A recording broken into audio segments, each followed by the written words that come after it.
আছে হয়নে নহয় বহুত ভাল কাম কৰিলে বহুত ডাঙৰ ভাল ফল পাব আৰু সেই বহুত ডাঙৰ ভাল ফলটো কি বুলি কোৱা হৈছে স্বৰ্গ প্ৰাপ্তি বোলে জীৱই বহুত যদি পুণ্য কৰ্ম কৰে স্বৰ্গলৈ যাব পাৰিব স্বৰ্গলৈ গৈ কি হ'বগে তাত পুণ্য যেতিয়া ক্ষয় হ'ব কাৰণ এই কথাটো ভবাটো ভুল যে স্বৰ্গত বিষয় সুখ নাই স্বৰ্গতো বিষয় সুখ আছে এনেকুৱা বিষয় সুখ আছে মানুহৰ মনত যেতিয়া অতৃপ্ত বাসনা এটা থাকে তেতিয়াহ'লে স্বৰ্গ ব্ৰহ্মলোক প্ৰাপ্তিও তাক শান্ত কৰিব নোৱাৰে তাৰ উদাহৰণ হৈছে স্বয়ং ইন্দ্ৰ কেনেদৰে ইন্দ্ৰ এই গোটেই পৃথিৱীখনত বোলে যিমান সৌন্দৰ্যতা আছে এই সৌন্দৰ্যতাবিলাক যদি একেলগ কৰি দিয়া যায় তাৰ পৰা যিটো সৌন্দৰ্যতা নিৰ্মাণ হ'ব তাৰ এক অংশ হৈছে স্বৰ্গৰ এগৰাকী অপেশ্বৰীৰ সৌন্দৰ্যতা তাহলে কিমান সুন্দৰ হ'ব ভাবি চাওকচোন কল্পনা নকৰিব বেছিকৈ এনেই ভাবিবলৈহে কোৱা হৈছে হয়নে তেনেকুৱা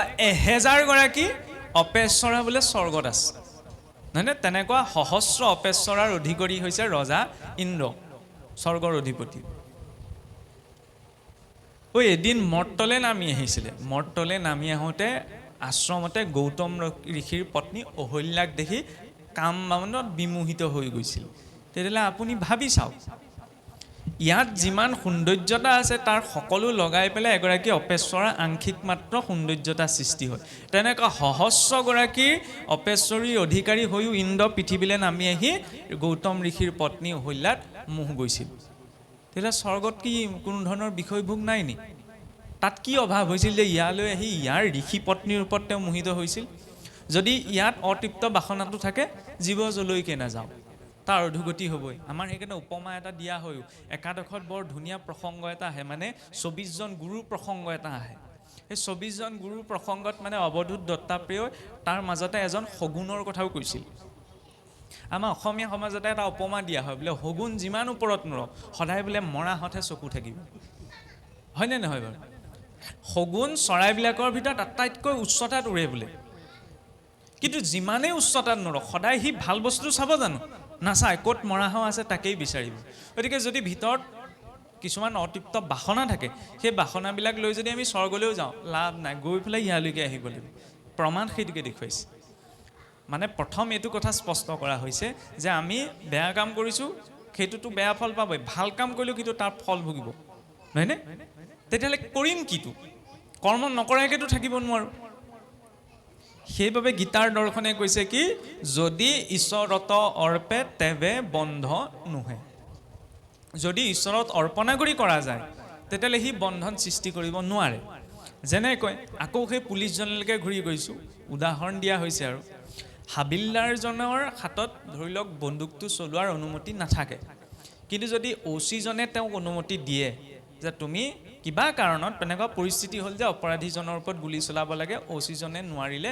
হাবিলদাৰজনকে ক'লে হাবিলদাৰজনে যদি তেতিয়া গুলি চলায় কোৰ্টত যেতিয়া কুৱেশ্যন কৰা হ'ব যে আপোনাৰতো অনুমতি নাই আপুনি কিয় গুলি চলালে তেতিয়া হাবিলদাৰজনে কি ক'ব মই ছাৰে ক'লে কাৰণে চলালোঁ দায়িত্বটো কাৰ হৈ গ'ল ছাৰৰ হৈ গ'ল গতিকে ইয়াতো কৰ্মটো কৰোঁতে যদি ঈশ্বৰক অৰ্পণা কৰা যায় তেতিয়াহ'লে দায়িত্বটো কাৰ হৈ যাব ছাৰৰ হ'ব সেই ছাৰ কোন ভগৱান নহয়নে সেই কিন্তু এতিয়া সেইখিনিতেও এটা সমস্যা আছে কৰ্ম কৰিবলৈ যাতে আমি কৈ থাকোঁ যে কৰ্মই ধৰ্ম গীতাত লিখা আছে ক'তো লিখা নাই কৰ্মই ধৰ্ম বুলি সেইটো গীতাৰ বাক্যই নহয় কৰ্মই ধৰ্ম হ'ব নোৱাৰে কাৰণ কাৰোবাক ঘোচা মৰা এটাওতো কৰ্ম সেইটো কি ধৰ্ম হ'ব নি ঠগ প্ৰবঞ্চনা কৰাটোতো কৰ্ম সেইটো কি ধৰ্ম হ'ল নাই হোৱা এইটো ভুল ধাৰণা কৰ্মক ধৰ্মযুক্ত হৈ কৰিব লাগে এইটো গীতাৰ দৰ্শন ধৰ্ম মানে কি হিন্দু খ্ৰীষ্টান মুছলিম এয়া নি নহয় এইটো সমাজ ব্যৱস্থাটোক বুজাবলৈ ব্যৱহাৰ কৰা শব্দহে হিন্দু খ্ৰীষ্টান মুছলিম ইত্যাদি ইত্যাদি ধৰ্ম মানে কি ধাৰ্যতে ইতি ধৰ্ম যি ধাৰণ কৰি আছে সেয়াই হৈছে ধৰ্ম কোনে কাক ধাৰণ কৰি আছে এই শৰীৰটোক কোনে ধাৰণ কৰি আছে বোলে মই ধাৰণ কৰিছোঁ মইনো কোননো আত্মা নহয় জানো এই আত্মা কাৰ অংশ ঈশ্বৰৰ অংশ তেতিয়াহ'লে আমি কওঁনে ৰজাৰ গুণ ৰজাৰ পুতেকৰ গাত থাকে হয়নে নহয় তেতিয়াহ'লে ঈশ্বৰৰ গুণ প্ৰত্যেক জীৱৰ শৰীৰত আছেনে নাই তেতিয়াহ'লে আমি কাৰ সন্তান সেইবাবে উপনিষদত কোৱা হৈছে শৃণ্বন্তু বিশ্বহে অমৃত পুত্ৰস্য আজো ধামানি অৰ্থাৎ সেই অমৃতৰ পুত্ৰসকল শুনা কাক কোৱা হৈছে অমৃতৰ পুত্ৰ বুলি কুকুৰ মেকুৰী গৰু ছাগলীক নি নহয়, মনুষ্য। সিহঁতো ঈশ্বৰৰ পুত্ৰ, কিন্তু তাত ইমান সিহঁতৰ চেতনাটো বিকশিত নহয়, সেইবাবে মনুষ্য শৰীৰটোক শ্ৰেষ্ঠ বুলি কোৱা হৈছে। কাৰণ মনুষ্যত জীৱৰ চেতনাটো বিকশিত, ই অনুভৱ কৰিব পাৰি, চিন্তা কৰিব পাৰি। অন্য জীৱ শৰীৰত সেই ভাৱনাটো বিকশিত সম্পূৰ্ণ ৰূপত নহয়গৈ বা হোৱা সম্ভৱ নহয়। এতিয়া ঈশ্বৰৰ পুত্ৰ, MLA পুত্ৰ বুলি কওঁতে যিমান বুকখন একদম 1 ইঞ্চি বাঢ়ি যায়, ঈশ্বৰৰ পুত্ৰ বুলি ক'লে কিমান বাঢ়িব লাগে? কিন্তু সেইটোত আমাৰ ভাৱটো নাহে, নহয়নে? সকলোৰ ক্ষেত্ৰত কোৱা নাই, অকণমান কিবা এটা পালোঁ বুলি যিমান একদম গৰ্বত হৈ যাওঁ, তাতোতকৈ চবেই গৰ্ব কৰিব লাগে ঈশ্বৰৰ পুত্ৰ বুলি। ঈশ্বৰৰ পুত্ৰ বুলি কেনেকৈ প্ৰমাণ আছে? আমি ঈশ্বৰক পৰমানন্দ বুলি কওঁ নে নকওঁ? পৰমানন্দ, সহজানন্দ, তেওঁৱেই সকলো, ইত্যাদি ইত্যাদি। আমিনো সংসাৰখনত কেলৈ কৰ্ম কৰি আছোঁ? সকলোকে কি লাগেনো? সংসাৰখনত কেঁচুৱাটোৰ পৰা বৃদ্ধজনলৈকে মূল উদ্দেশ্য কিন্তু এটাই হয়, নিজৰ শৰীৰটোৰ নিমিত্তে।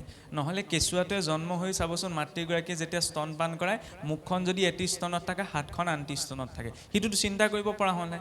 তেতিয়াহ'লে কিয় ভাবিছে সকলো মোৰেই বুলি? বৃদ্ধকালতো নিজৰ শৰীৰটোৰ প্ৰতি চিন্তাটো নাথাকিবগৈ পাৰে, কিন্তু পুত্ৰ পৰিবাৰৰ প্ৰতি চিন্তা সকলোৰে থাকে। থাকেনে নাথাকে? কাৰণ নিজৰ ক্ষেত্ৰত চিন্তা নকৰিবগৈ পাৰে, সেইটো এটা অভিজ্ঞতা পুষ্ট জীৱন হৈ যায়। কিন্তু ঘৰখনৰ প্ৰতিটো চিন্তা থাকে। ঘৰখন এতিয়া কাৰ? গীতাইতো সেইটোকে বুজাব বিচাৰিছে। সাংখ্য যুগত বাৰেপতি কি বুজালে? যে সকলো নশ্বৰ, অবিনশ্বৰ মাত্ৰ এটি তত্ত্বই আছে, সেয়া হৈছে ভগৱন্ত, আৰু সেই ভগৱন্তৰ অংশৰূপী জীৱাত্মা। গীতাত 5টি তত্ত্বৰ বিষয়ে মূলতঃ আলোচনা কৰা হৈছে: জীৱাত্মা, পৰমাত্মা, কৰ্ম, প্ৰকৃতি আৰু মায়া। এই 5টিক জনাৰ পাছতহে ভাগৱত। গীতা হৈছে সেইবাবে জীৱন গ্ৰন্থ, জীৱনটোৰ সৈতে জড়িত। ভাগৱত হৈছে হৃদয় গ্ৰন্থ। ভাগৱতত সেইকাৰণে যুক্তিযুক্ততাটো নাই, অন্তৰৰ ভাৱৰ প্ৰাধান্যতা আছে। প্ৰথম জীৱনৰ গোটেই তত্ত্বখিনিক জানি পেলাই হৃদয়ৰ ভক্তিলৈ আগবঢ়া, এইটো হৈছে ক্ৰম। আৰু যাই হওক, এতিয়া চাওকচোন, আমি সংসাৰখনত কাম কৰিছোঁ, ধৰি লওক ধন, বিত্ত, টকা পইচা, এইখিনিৰ কাৰণে, হয়নে নহয় বাৰু? কোনোবাই ক'ব পাৰে এইবিলাকে সৰ্বস্ব বুলি নহয় বুলি কোৱাজনেও সেইবিলাকৰ অৰ্থে কৰ্ম কৰি আছে। শুনিবলৈ অকণমান বেয়া লাগিব পাৰে, কিন্তু সেইটোৱে সত্য। কাৰণ ধন টকা পইচা নোহোৱাকৈ কোনেও একো কৰিব নোৱাৰে। ধন টকা পইচা কিয় অৰ্জন কৰে মানুহে? প্ৰয়োজনীয় বস্তুখিনি গোটাই ল'বলৈ, যিখিনি নিজৰ প্ৰয়োজনীয় বুলি ভাবে। আৰু প্ৰয়োজনীয় বস্তুখিনি গোটাই লৈ কি কৰে? সন্মুখত সজাই লৈ চাই থাকে নি? নাচায়, তাক উপভোগ কৰে, অৰ্থাৎ নিজৰ সুবিধা অনুসৰি প্ৰয়োগ কৰে, হয়নে নহয়? প্ৰয়োগ কৰিলে আমি কি ভাবোঁ? সেই ভোগ কৰিলে আমি তাৰ পৰা সুখ বা আনন্দ পাম বুলি ভাবোঁ। মানে আমাৰ অন্তিম লক্ষ্য আনন্দ পোৱাটোৱেই। ভকতৰো উদ্দেশ্য যি, সেইকাৰণে চোৰৰো উদ্দেশ্য সি। চোৰটোৱেও যি উদ্দেশ্য কৰি চুৰ কৰে, খালি তাৰ কৰ্মটো ভুল হয়। সেইভাবে কি আনৰ পৰা এইটো মই ঠগ প্ৰবঞ্চনা কৰি আনিব পাৰিলে মই ইয়াক ভোগ কৰিম, কষ্ট কৰিব নালাগে, আনন্দ পাম, নহয়নে? কিন্তু সি কৰ্মটো ভুল প্ৰক্ৰিয়াৰে কৰে, সেইকাৰণে জেললৈ যাবলগীয়া হয়। ভকতৰ উদ্দেশ্য আকৌ একেটা নহয়। ভকতে ঈশ্বৰৰ গুণলীলা শ্ৰৱণ কীৰ্তন কিয় কৰে? আমি চোন শুনিয়ে পাইছোঁ, বোলে ভগৱন্তৰ গুণনাম শুনি আনন্দ অনুভৱ কৰিব লাগিব। মানে উদ্দেশ্য একেটাই। সেই উদ্দেশ্যটো কোন পথত গৈছে সেইটো আমাৰ ওপৰত নিৰ্ভৰ কৰে। আমাৰ কিছুসকলে কয়নে, বোলে অতি ভক্তি চোৰৰ লক্ষণ। সঁচাকৈও অতি ভক্তি চোৰৰ লক্ষণ। আমি খালি নিগেটিভকৈ লওঁ। কেনেকৈ অতি ভক্তি চোৰৰ লক্ষণ? চোৰটোৱে ৰাতিপুৱা শুই উঠাৰ পৰা গোটেই দিনটো কি ভাবি থাকিব? আজি ক'ত হাত দিমগৈ, ক'ৰ পৰা কি চুৰ কৰিম, ক'ত সুযোগটো পাম, হয়নে? ভকতেও ৰাতিপুৱা, প্ৰকৃত যিজন ভকত তেওঁতো ৰাতিপুৱা শুই বা গধূলা বিচনালৈ যোৱালৈকে ঈশ্বৰকে চিন্তা কৰি থাকিব। কেনেকৈ ভক্ত এজনৰ সংগ পাওঁ, কেনেকৈ ঈশ্বৰৰ সম্পৰ্কে কিবা এটা জানিব পাওঁ, ইত্যাদি ইত্যাদি, নহয়নে? মানে চোৰটোৰো উদ্দেশ্য যি, ভকতৰ উদ্দেশ্য সি। খালি পথটো কোনটো দিছোঁ, পূবে গৈছোঁ নে পশ্চিমক দিছোঁ, সেইটো আমাৰ ওপৰত নিৰ্ভৰ কৰে। বোলে যেন বায়ু বস্ত্ৰ পশ্চিমক লৈ যায়, পূবক খেদিলে জানা সি কি বস্ত্ৰ পায়? শাস্ত্ৰসমূহে কৈছে পূব দিশৰ কথা। মই হয় বুলিছোঁ, দৌৰি আছোঁ পশ্চিমে, তেতিয়াহ'লে লাভ নাই। সেইকাৰণে দিশটো দিয়া প্ৰয়োজন, কোন দিশে আমি। আৰু যেতিয়ালৈকে নিজৰ ভিতৰত সেই বিষাদ যুগটো নাহে, তেতিয়ালৈকে গীতাৰ জ্ঞানত কোনোবাই ইচ্ছা কৰিলে সোমাব নোৱাৰে। অৰ্জুনৰ দৰে সেই বিষাদ যুগটো আহিব লাগিব, কিবা এটা অভাৱ অনুভৱ কৰিব লাগিব, তেতিয়াহে সমাধানটো বিচাৰি যাম। যদি সমস্যাই নাই, তেতিয়া সমাধান কেনেকৈ পাম? প্ৰথম সমস্যাটো অনুভৱ হ'ব লাগিব, আৰু সেই সমস্যাটো ক'ৰ? জাগতিক সংসাৰখনৰ। কাৰণ আমি ভালে কৰ্ম কৰিছোঁ, বেয়া কৰ্ম কৰিছোঁ, সংসাৰখনৰ সৈতে জড়িত হৈ আছোঁ। এতিয়া সংসাৰত প্ৰতিটো কৰ্ম আচৰণ কৰিলে জীৱৰ বন্ধন সৃষ্টি হয়। বন্ধনৰ পৰা মুক্তি কেতিয়া পাম? যেতিয়া ঈশ্বৰৰ অৰ্পণা হ'ব। আৰু ঈশ্বৰৰ অৰ্পণা কৰিবলৈ যাওঁতে কোনখিনি কৰ্ম? যুদ্ধ কৰ্মটো ঈশ্বৰক অৰ্পণা কৰিব পাৰিনি? যদিহে তাত ন্যায়পূৰ্ণ সমৰ্থন থাকে। ন্যায় বুলি ক'লে এইটো নহয় যে 10জনে বহি পেলাই কিবা এটা কৰি দিলে সেইটোৱে ন্যায় হৈ গ'ল। নহয়নে? আজিকালি সমাজত সেইটো বুজা যায়, বোলে 10-15 জনে মিলি পেলাই কিবা এটা সিদ্ধান্ত দি দিলে ন্যায় হৈ গ'ল, আৰু সেইটো ন্যায় নহয়। ন্যায় সদায় শাস্ত্ৰসন্মত হ'ব লাগিব। শাস্ত্ৰ মানে আমি সকলো কিতাপকে শাস্ত্ৰ বুলি কোৱা হোৱা নাই নহয়। মহান মহান পুৰুষসকলে লিখা গ্ৰন্থবিলাককো শাস্ত্ৰ বুলি কোৱা হোৱা নাই। শাস্ত্ৰ কাক কোৱা হয়? ভগৱন্তৰ প্ৰত্যক্ষ বাণী। শাসনত ত্ৰায়েতি ইতি শাস্ত্ৰ। দেশখন শাসন কৰিবলৈ যিদৰে এখন সংবিধান আছে, প্ৰত্যেক মনুষ্য সংশোধিত কৰি সমাজ ব্যৱস্থাত বৰ্তাই ৰাখিবলৈ এখন সংবিধান আছে, যাক কোৱা হৈছে শাস্ত্ৰ বুলি, নহয়নে? আৰু সেই শাস্ত্ৰৰ মূল বেদ, আৰু তাৰে সমগ্ৰ সাৰ গ্ৰন্থৰ ৰূপত এই গীতা ভাগৱতক আমাৰ দিয়া হ'ল, যাতে নিজৰ জীৱনটোত কম সময়তে গোটেই ধাৰণাখিনি ব্যক্তিজনে অনুভৱ কৰিবগৈ পাৰে। অন্য যিকোনো মাৰ্গত কি হয়, কোনোবা এজন ব্যক্তি যেনিবা ধৰি লওক ৰজা হ'ব বিচাৰিছে, প্ৰথম তেওঁৰ ভিতৰত কোৱালিফিকেশ্যনখিনি লাগিব, তাৰপিছতহে তেওঁ ৰজা হ'ব পাৰিব। গীতাৰ দিশত এই কথাটো ওলোটা। প্ৰথম ব্যক্তিজনক নি ভগৱানে ৰজাৰ আসনত বহুৱাই দিছেগৈ, তাৰ পাছত তেওঁক বুজাইছে ৰজাৰ দায়িত্বসমূহ কি কি। এই কথাটো বোলে কি অদ্ভুত কথা কৈ দিলে। সেইকাৰণে গীতাৰ অৰ্জুন বিষাদ যুগৰ পাছতে কি আহিছে? সাংখ্য যুগ, আত্মজ্ঞান। প্ৰথমতে জ্ঞান দি বহুৱাই দিলে, নহয়নে? প্ৰয়োজনীয় আত্মজ্ঞান তেওঁক প্ৰদান কৰি লৈছে, তাৰপিছত গোটেই দিশবিলাক বুজাইছে। তেতিয়াহ'লে শংকাবিলাক নাথাকেগৈ। সাংখ্য যুগত কি আলোচনা কৰা হৈছে? গীতাৰটো দ্বিতীয় যুগ সাংখ্য যুগ। সাংখ্য মানে আমি ধৰি লওক সহজ অৰ্থত সংখ্যা বুলি বুজোঁ, কিন্তু সংখ্যা নহয়।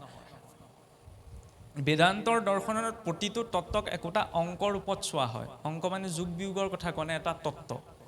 সেইবাবে সৃষ্টি সম্পৰ্কীয় যিমানবিলাক তত্ত্ব আছে সেইবিলাকক ব্যাখ্যা কৰিবলৈ গৈ সাংখ্য শব্দ প্ৰয়োগ হৈছে।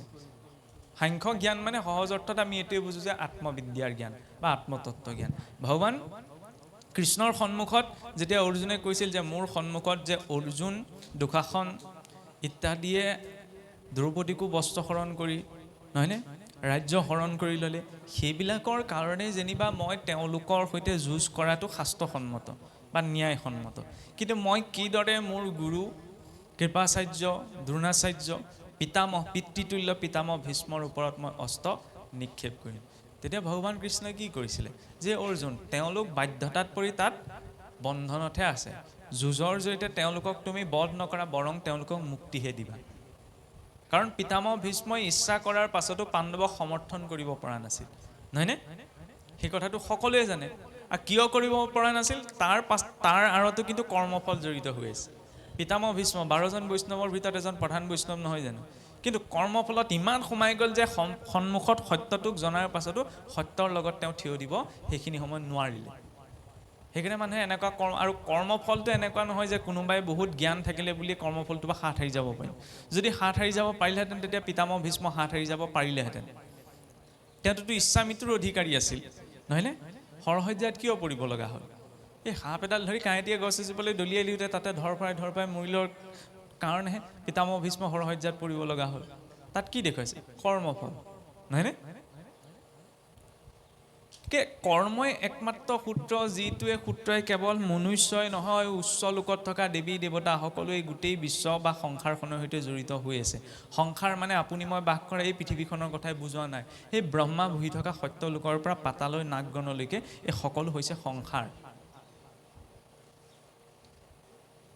আত্মজ্ঞান দিবলৈ যাওঁতে ভগৱান কৃষ্ণই এতিয়া পোনপ্ৰথমতে কৈছে অৰ্জুনক যে তুমি শৰীৰ নহয় আত্মা।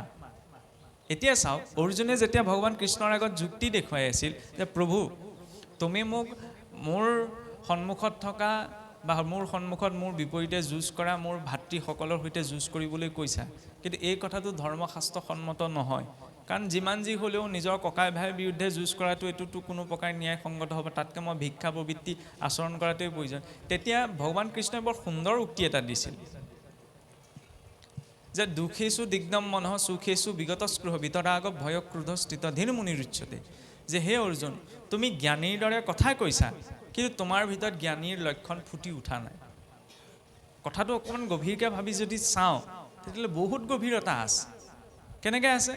জ্ঞানীৰ দৰে কথা ক'লেই জৰুৰী নহয় যে ব্যক্তিজন সঁচাকৈ জ্ঞানী হ'ব। আমি এতিয়া কথাত মোহ যাওঁ, হয়নে নহয় বাৰু? কথাত মোহ যাব নালাগে। কাৰণ জৰুৰী নহয় যে জ্ঞানীৰ দৰে কথা ক'লেই ব্যক্তিজন জ্ঞানী হৈ যাব। সাগৰত বা মৰুভূমিত মৰীচিকা দেখাৰ নিচিনা যাতে আমাৰ হ'ব নালাগে। আঁতৰৰ পৰা মৰুভূমিত পানী জমা হৈ আছে যেন লাগে, ওচৰলৈ গৈ থাকোঁ তাত পানীয়েই নাই। আজিকালি কিন্তু এই ব্যৱস্থাটো বেছি হৈছে। কোনোবাই ভাল গীত এটা গাইছে, গীত গাবলৈ তেওঁক অনুষ্ঠান এটালৈ মাতিছে, ভাল কথা। কোনোবাই ভালকৈ অভিনয় কৰিছে বোলে, তেওঁক অভিনয়ৰ বাবে নিমন্ত্ৰণ কৰিছে, ভাল কথা। কাৰণ সেইবিলাক ক্ষেত্ৰত তেনেদৰেই চলে। এই মাৰ্গটো তেনেকৈ নচলে।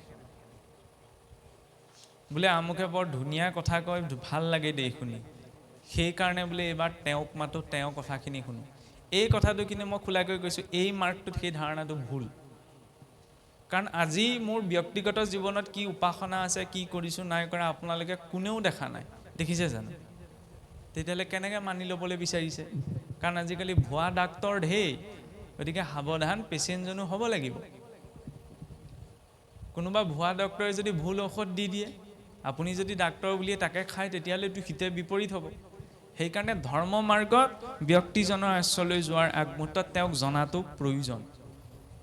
ভগৱান কৃষ্ণইও নিজৰ পৰিচয় দিহে অৰ্জুনক জ্ঞান দিছে, নহয়নে? জ্ঞান চক্ষু দি দিছিল। গতিকে আমি কোনে কি কৈছে, কিমানটা পৰ্যায়ত কথাখিনি কৈছে, এইটো জৰুৰী নহয়। নিজৰ অন্তৰত সেই ভাৱটো প্ৰস্ফুটিত হ'ব পাৰিছেনে নাই পৰা, সেইটোহে জৰুৰী। বক্তাজনতকৈ শ্ৰোতাজন বেছি অভিজ্ঞ হ'ব লাগে। কাৰণ ভগৱান কৃষ্ণ গীতাৰ ক্ষেত্ৰততো বক্তা আছিল, কিন্তু অৰ্জুনোতো অভিজ্ঞ আছিল, নহ'লে ইমানবিলাক তত্ত্ব কথা তেওঁ কেনেকৈ সুধিব পাৰিছিল? সেইকাৰণে বক্তাৰ সমানে সমানে শ্ৰোতাৰ অভিজ্ঞতাটো লাগে, তেতিয়া জ্ঞানে পূৰ্ণ ৰূপ লাভ কৰে। আৰু সেই অৰ্জুনে ভগৱান কৃষ্ণৰ সন্মুখত এই কথাষাৰ প্ৰকাশ কৰোঁতে অৰ্জুনক যে ভগৱন্তই কৈছিল যে তুমি জ্ঞানীৰ দৰে কথা কৈছা, জ্ঞানীজনে এইবিলাক কথা ক'ব যে মই ভিক্ষা প্ৰবৃত্তি আচৰণ কৰাটোৱেই শ্ৰেষ্ঠ, যে মোৰ ভাই ককাইবিলাকক বধ কৰি ৰাজ্য সুখ আশা কৰাতকৈ। কিন্তু তোমাৰ ভিতৰত জ্ঞানীৰ লক্ষণ ফুটি উঠা নাই। কিয়? জ্ঞানীজনৰ লক্ষণ কি? সুখেষু বিগত স্পৃহ বিতৰাগ ভয় ক্ৰোধ স্থিত ধীৰ মুনিৰুচ্যতে, যে যিজনে সুখৰ স্থিতিটো বিচলিত নহয় আৰু দুখৰ স্থিতিটো বিচলিত নহয়, এইটো হৈছে জ্ঞানীৰ লক্ষণ। তুমিতো বিচলিত হৈছা, মানে তুমি জ্ঞানী নহয়, কিন্তু জ্ঞানীৰ দৰে তুমি কথা কৈছা। গতিকে আমি কেনেকুৱা এটা পৰ্যায়ত গৈ কথা কৈছোঁ, কেনেকুৱা এটা পৰ্যায়ত গৈ চৰ্চা কৰিছোঁ, এইটো জৰুৰী নহয়। অন্তৰৰ ভাৱটো কেনেকুৱা, আন্তৰিক স্থিতিটো কেনেকুৱা, সেইটোৱেহে প্ৰকৃততে জীৱক কিবা এটা দিব পাৰে। আমি যে কওঁ অন্তৰ শ্ৰদ্ধা, অন্তৰ শ্ৰদ্ধা, অন্তৰ শ্ৰদ্ধা ক'ৰ পৰা আহে? কোনোবাই ইচ্ছা কৰিলে শ্ৰদ্ধা কাৰোবাৰ প্ৰতি জগাব পাৰিব নি? কোনোবাই যদি কয় আমুকক শ্ৰদ্ধা কৰ কৰি থাকিলে শ্ৰদ্ধা জাগি উঠিব নি? নুঠে। শ্ৰদ্ধা তেতিয়াহ'লে ক'ৰ পৰা জাগ্ৰত হয়? যেতিয়া বিষয়টোৰ প্ৰতি সম্যক ধাৰণা এটা থাকে, মানে কিবা এটা জানিব লাগিব। নজনাকৈ কাৰো ভিতৰত শ্ৰদ্ধা নপজে। কোনোবাই কৈ থাকক যে আমুকলৈ গ'লে মানুহৰ সৰ্বকামনা সিদ্ধি হওক, তেওঁ কিবা এটা নিজে অনুভৱ কৰিব লাগিব, তেতিয়াহে সেই ব্যক্তিজনৰ প্ৰতি, সেই বিষয়টোৰ প্ৰতি তেওঁৰ ভিতৰত শ্ৰদ্ধা জাগিব। তেওঁ যদি নাজানে, তেতিয়াহ'লে শ্ৰদ্ধা জনাটো সম্ভৱ নহয়। আৰু জানিবলৈ হ'লে জ্ঞান লাগিব, নহয়নে? জ্ঞান অবিহনে ব্যক্তিজনে তেওঁৰ প্ৰতি বা সেই বিষয়টোৰ প্ৰতি শ্ৰদ্ধা প্ৰকাশ কৰিব নোৱাৰে। আৰু সেই জ্ঞান ক'ৰ পৰা অহা হ'ব লাগিব? জ্ঞান য'ৰ ত'ৰ পৰা ল'লে নহ'ব। চাবলৈ গ'লে সকলোতে জ্ঞান পোৱা যায়, শিকো বুলি ক'লে সকলোৰে পৰা শিকিব পৰা যায়। জ্ঞানক গ্ৰহণ কৰিবলৈ হ'লে যিজনে গ্ৰহণ কৰিব, সেই গ্ৰহণকৰ্তাজনৰ ভিতৰত গ্ৰহণশীলতাৰ এটা ভাৱ থাকিব লাগিব। আমাৰ যে কোৱা হয় বিদ্যা দদাতি বিনয়ম, বিনয়ম দদাতি পাত্ৰম। যি বিদ্যাত বিনয়ী ভাৱ নাই, সেই বিদ্যাই কেতিয়াও জীৱৰ কল্যাণ কৰিব নোৱাৰে। অৰ্থাৎ প্ৰথম বিনয়ী ভাৱ, আৰু বিনয়ী ভাৱ আহিলে শ্ৰদ্ধা আপোনা আপুনি আহিব। শ্ৰদ্ধা আহিলে কি হ'ব? শ্ৰদ্ধাৱান লভতে জ্ঞানম। শ্ৰদ্ধাৱানজনৰ বাবে জ্ঞান কাৰোবাৰ ওচৰলৈ গৈ আহৰণ কৰাৰ প্ৰয়োজনীয়তা নাথাকেগৈ। ঈশ্বৰৰ হৃদয়তে আছে, অন্তৰৰ পৰা অনুভৱ তেওঁ প্ৰদান কৰাব। শৰীৰটোৰ নশ্বৰতা বুজিবলৈ কৰ্ম কৰাৰ আগমুহূৰ্তত কিয় প্ৰয়োজনীয়তা আছে? কাৰণ শৰীৰটোক আগত ৰাখি যাতে আমি কৰ্ম এটা নকৰোঁ। কিয় শৰীৰটো আগত ৰাখি?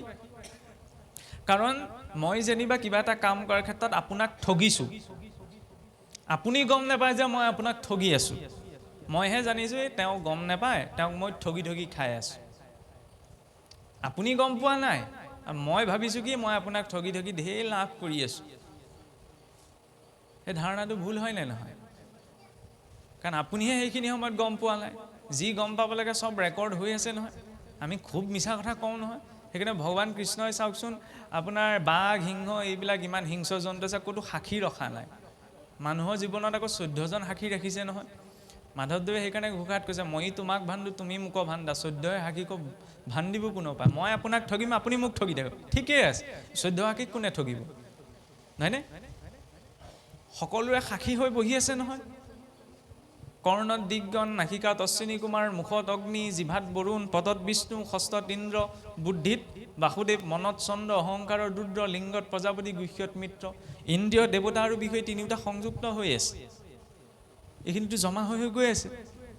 আৰু কৰ্মৰ জৰিয়তে আমিতো জীৱনটোত কিবা এটা ফল পাওঁ। এতিয়া বৰ্তমান জীৱনটোত আমি যি পাইছোঁ সুখ দুখ, আমি যে কওঁ এই আমুকৰ কাৰণে মই নাপালোঁ, 1 নম্বৰৰ কাৰণে মই ৰৈ গ'লোঁ, শুনিবলৈ অকণমান অশুনি হ'ব পাৰে, সকলো কৰ্মফল। আজি যদি আপোনাৰ পৰা মই যদি চৰ এটাও খাবলগীয়া হয়, একো উপায় নাই, সত্য সেইটোৱেই, মোৰ সেইটো কৰ্মফল। আগতে মই কাৰোবাক চৰ সোধাই থৈছিলোঁ, সেইকাৰণে মই আপোনাৰ পৰা চৰ খাবলগীয়া হ'ল। আপুনি মোৰ প্ৰতি যদি 10টা নিন্দাবাদ প্ৰকাশ কৰিছে, একদম খোলা কথা, এইটো পেটত এটা মুখত এটা ৰখা কথা নহয় আৰু। আজি যদি মই আপোনাৰ নিন্দাবাদৰ সন্মুখীন হ'ব লাগে, মোৰ কৰ্মফল। আগতে মই কাৰোবাক নিন্দা কৰিছিলোঁ, সেইকাৰণে এতিয়া মই 10জনৰ নিন্দাবাদৰ সন্মুখীন হ'ব লাগে, সেইটো বাস্তৱিকতা। অৰ্জুনক সেই কথাটোৱেতো বুজাব বিচাৰিছে। তেতিয়াহ'লে আমি জীৱনত সুখ দুখ ভাল বেয়া যিবিলাক পাইছোঁ, আমুকৰ কাৰণে নাপাইছোঁ, আমুকৰ কাৰণে পাইছোঁ নহয়, সকলো নিজৰ কৰ্মফল। এই কৰ্মফল ক'ৰ পৰা আহিছে? সেইকাৰণে কৰ্মৰ 3টি পৰ্যায় আছে, আৰব্ধ, অনাৰব্ধ আৰু প্ৰাৰব্ধ। পূৰ্বজন্মৰ কৰ্ম, পূৰ্বজন্মৰ কৰ্মৰ প্ৰভাৱ এই জন্মত কেনেকৈ আছে, কেনেকৈ নাথাকিব? আপোনাৰ ঘৰৰ ককা দেউতাই বা আইতাই মা দেউতাই খোৱা থালখনলৈও যদি আপুনি চাই, আপোনাৰ মনত পৰেনে যদি তেওঁ এতিয়া নাই, যে এইখন মোৰ দেউতা বা ককাই খোৱা থাল? চোলাটোলে দেখিলে মনত পৰেনে কেতিয়াবা, বোলে এইটো তেওঁ পিন্ধা চোলা আছিল বা তেওঁ ব্যৱহাৰ কৰা এখন টেবুল আছিল, হয়নে নহয়?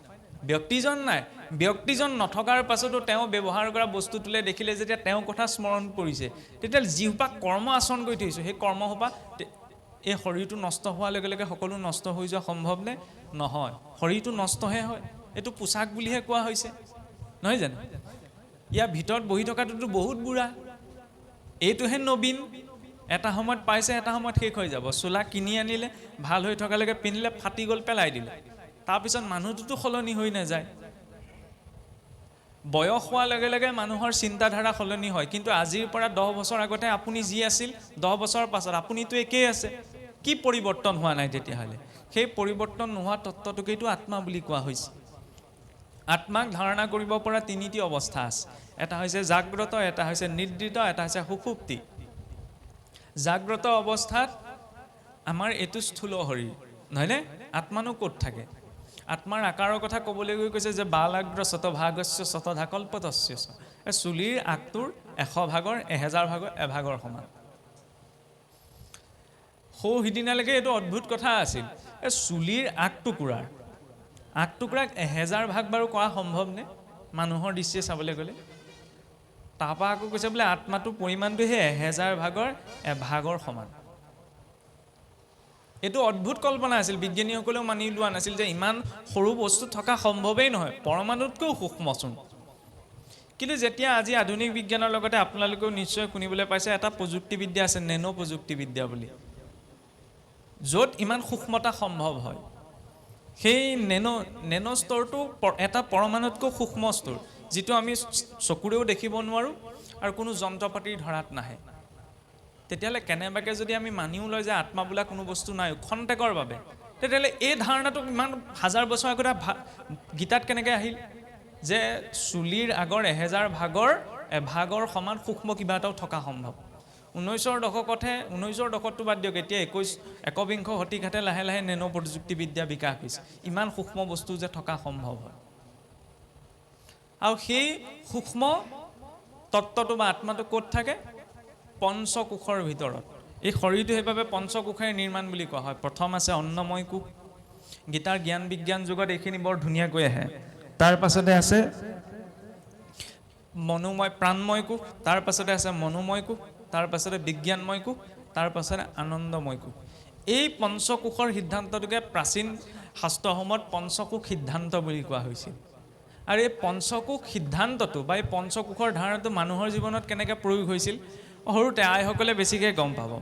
এই কেঁচুৱা ল'ৰা ছোৱালী সৰু হৈ থাকোঁতে যিহকে পায় তিহকে মুখলৈ নিব বিচাৰেনে? মাটি টুকুৰা এটা পালে সিও সেইটোকে খাবলৈ বিচাৰি পাব, প্লাষ্টিকৰ টুকুৰা এটা পালে সিও সেইটোকে মুখলৈ নিব বিচাৰিব। কেঁচুৱা ল'ৰা ছোৱালীয়ে বিচাৰেনে বাৰু? দেখিছেনে নাই দেখা? দেখিছে? সেই একেটি কেঁচুৱাই অকণমান যেতিয়া ডাঙৰ হয়, হয়নে, অকণমান ডাঙৰ হোৱাৰ লগে লগে মাকে কিবা এটা খোৱাবলৈ পিছে পিছে দৌৰি ফুৰিব লাগেনে? একোতে মানে খাবলৈ শান্তিয়ে নবহে। সৌ সিদিনালৈকে সি যিহকে পাই তাকে মুখলৈ নিছিল, অকণমান ডাঙৰ হোৱাৰ লগে লগে আকৌ তাৰ পাছে পাছে খেদি ফুৰিবলগীয়া হৈছে মাকে খোৱাবলৈ, নহয়নে? এনেকুৱাটোতো বয়স আহে, আৰু অলপ ডাঙৰ হোৱাৰ লগে লগে সন্মুখত আৰু ধুনীয়া ভাল বস্তু বনাই থয়, তাক খোৱাত ধান্দা নাথাকে, মোবাইলটোত ধান্দা থাকে, ইফালে ধান্দা থাকে, ইত্যাদি ইত্যাদি, নহয়নে? খোৱাৰ প্ৰতি বৰ বিশেষ। এই পৰিৱৰ্তনটো ক'ৰ পৰা আহিলে? পূৰ্বৰ ঋষিসকলৰ জ্ঞান সেইকাৰণেই উচ্চস্তৰীয় আছিল যে শৰীৰত প্ৰথম বিকাশ হয় অন্নময় কোষ, সেইবাবে অন্নৰ প্ৰতি বেছি সতৰ্কতা থাকে। সেই কেঁচুৱাটোৱে সেইকাৰণে যিহকে পায় তাকে মুখলৈ নিব বিচাৰে। সেইখিনি সময়ত জৰুৰী হয় কিয়? অন্ন শুদ্ধ কৰাটো। বাকীখিনি সময়তো লাগে, কিন্তু সেইখিনি সময়ত প্ৰধানভাৱে যাতে সেই ক্ৰমাৎ ডাঙৰ হ'বলৈ আৰম্ভ কৰা শিশুটিক ভালতকৈও ভাল বস্তুটো খাবলৈ দিব পৰা যায়। ভালতকৈ ভাল মানে দামী বস্তুৰ কথা কোৱা নাই, ভাল বস্তু, যিখিনি শুদ্ধ সাত্বিক বস্তু, নহয়নে? শুদ্ধাত্মিক বস্তু মানে বুজি পাইছে নহয়? যিখিনি ধৰি লওক সতেজ, ফল মূল, গাখীৰ ইত্যাদি, পঞ্চামৃত। আমাৰ আকৌ সেইখিনি সময়ত অন্নপ্ৰাশনৰ নামৰ মৰাহৰ জোলহে দিয়ে, বেয়া নাপাব আৰু কৈছোঁ আৰু ফটামুখ ওলাই যায়, হয়নে? এই কেঁচুৱাটো গাত গোসাঁই আছে বুলি কৈ মাতেই ফুটা নাই, সি খাওঁ বুলি কয় নাই, কোনে খাওঁ বুলি কৈছে? ইমান মৰ লোভীয়া মানুহ সোপা আমাৰ, মিতিৰ কুটুম ইষ্ট মিতিৰ কুটুম্বহে খায়, কেঁচুৱাটোৱে কয় মই মাছ খাওঁ মাংস খাওঁ বুলি, খাই ডাঙৰ সোপায় বদনাম দিয়ে কাৰ? সেই কেঁচুৱাটো। পিছত আকৌ সেই সন্তানটো ডাঙৰ হৈ বদনামৰ কাৰণ হৈ পৰেগৈ, হয়নে? সেইকাৰণে পৰাপক্ষত সেইবিলাক সংস্কাৰ সেইকাৰণেই ৰখা হৈছিল, সৰুতে যিমান পাৰি সিমান ভাল বস্তুটো তাৰ মুখত দিয়া, তেতিয়া তাৰ অন্নময় কোষটো ভাল হ'ব। অন্নময় কোষটো ভাল হোৱাৰ লগে লগে মানে বিভিন্ন ৰোগৰ প্ৰতি যিটো প্ৰতিৰোধ ক্ষমতা সেইটো বেছি শক্তিশালী হ'ব। বাহিৰত বেলেগ বয়স হোৱাৰ লগে লগেও সেইটো অৰ্জন কৰা সম্ভৱ, কিন্তু সৰুৰে পৰা যদি আমি চেষ্টা কৰোঁ তেতিয়াহ'লে সেইটো বেছি প্ৰভাৱশালী হয়। তাৰ পাছতে কি বিকাশ হয়? অন্নময় কোষৰ পাছতে প্ৰাণময় কোষ। সেইবাবে সেইখিনি সময়ত সি অকণমান প্ৰাণসমূহ চঞ্চল অৱস্থাত থাকে কাৰণে স্থিৰে নাথাকে, খুব কেঁচুৱাটোৰ লগত বা সৰু ল'ৰাটো ছোৱালীজনীৰ লগত দৌৰা দৌৰি কৰিব লাগে, নহয়নে? শান্তিয়ে বহাই থ'লেও বহি নাথাকে, ঢৌ মাৰি ক'ৰবাৰ পায়গৈ, প্ৰাণ চঞ্চল হৈ আছে। কাৰণ আমাৰ শৰীৰত এক প্ৰকাৰৰ প্ৰাণবায়ুৱে নাই, 10 প্ৰকাৰৰ প্ৰাণবায়ু আছে। বিজ্ঞানে এক প্ৰকাৰৰ বায়ুৰ কথাহে কৈছে। গীতা শাস্ত্ৰই চাওক যে আমাৰ শৰীৰটোত থকা 10 প্ৰকাৰৰ প্ৰাণবায়ুৰ কথা, আৰু সেই 10 প্ৰাণৰ ভিতৰত পঞ্চপ্ৰাণ প্ৰধান। প্ৰাণ, অপান, ব্যান, সমান, উদান, 5 প্ৰকাৰৰ বায়ু। প্ৰাণবায়ু ক'ত থাকে? উশাহ লওঁতে প্ৰাণবায়ু, নিশাহত অপান বায়ু, নাভিত আছে সমান বায়ু, সমগ্ৰ শৰীৰত ব্যান বায়ু, আৰু উদ্গাৰত উদান বায়ু।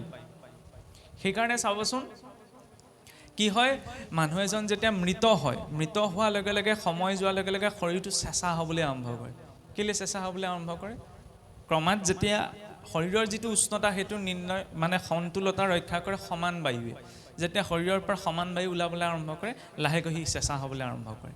আৰু মৃত্যু আমাৰ তেতিয়া নঘটে যেতিয়া আমাৰ ধৰি লওক পালছে কাম নকৰা হৈ যায়, অংগবিলাকে কাম নকৰা হৈ যায়, আমিতো কৈ দিওঁ ন মানুহজন বোলে মৃত হ'ল। মৃত্যু তেতিয়া নঘটে। মৃত্যু ইমান সৰু সময়ত খন্তেকতে ঘটা ঘটনা এটা নহয়, মৃত্যু বৰ দীঘলীয়া প্ৰক্ৰিয়া। সেইখিনি সময়ত মাত্ৰ শৰীৰটো নিষ্ক্ৰিয় হয়, হয়নে নহয় বাৰু? চকুৱে নেদেখা হৈ যায়, কথা ক'ব নোৱাৰা হৈ যায়, হৃদযন্ত্ৰটো কাম কৰা বন্ধ কৰি দিয়ে, সকলো অংগ শিথিল হৈ যায়। মানে মৃত্যু হোৱা নাই, তেওঁ শৰীৰটো নিষ্ক্ৰিয় হৈ পৰিলে। মৃত্যু কেতিয়া আৰম্ভ হ'ল? যিদিনা মাতৃ গৰ্ভত প্ৰৱেশ কৰিলে সেইদিনাৰ পৰা মৃত্যু আৰম্ভণি। শুনিবলৈ আচৰিত হ'ব পাৰে, এতিয়াও আপুনি মই মৰি মৰি গৈ আছোঁ। জীৱনৰ প্ৰতিটো ছেকেণ্ড কমি কমি গৈ আছেনে? আজি দিনটো পাৰ হ'ল কাৰণে মৰিবলৈ এটা দিন আগবাঢ়িলোঁ, কম ডাঙৰ কথা নে?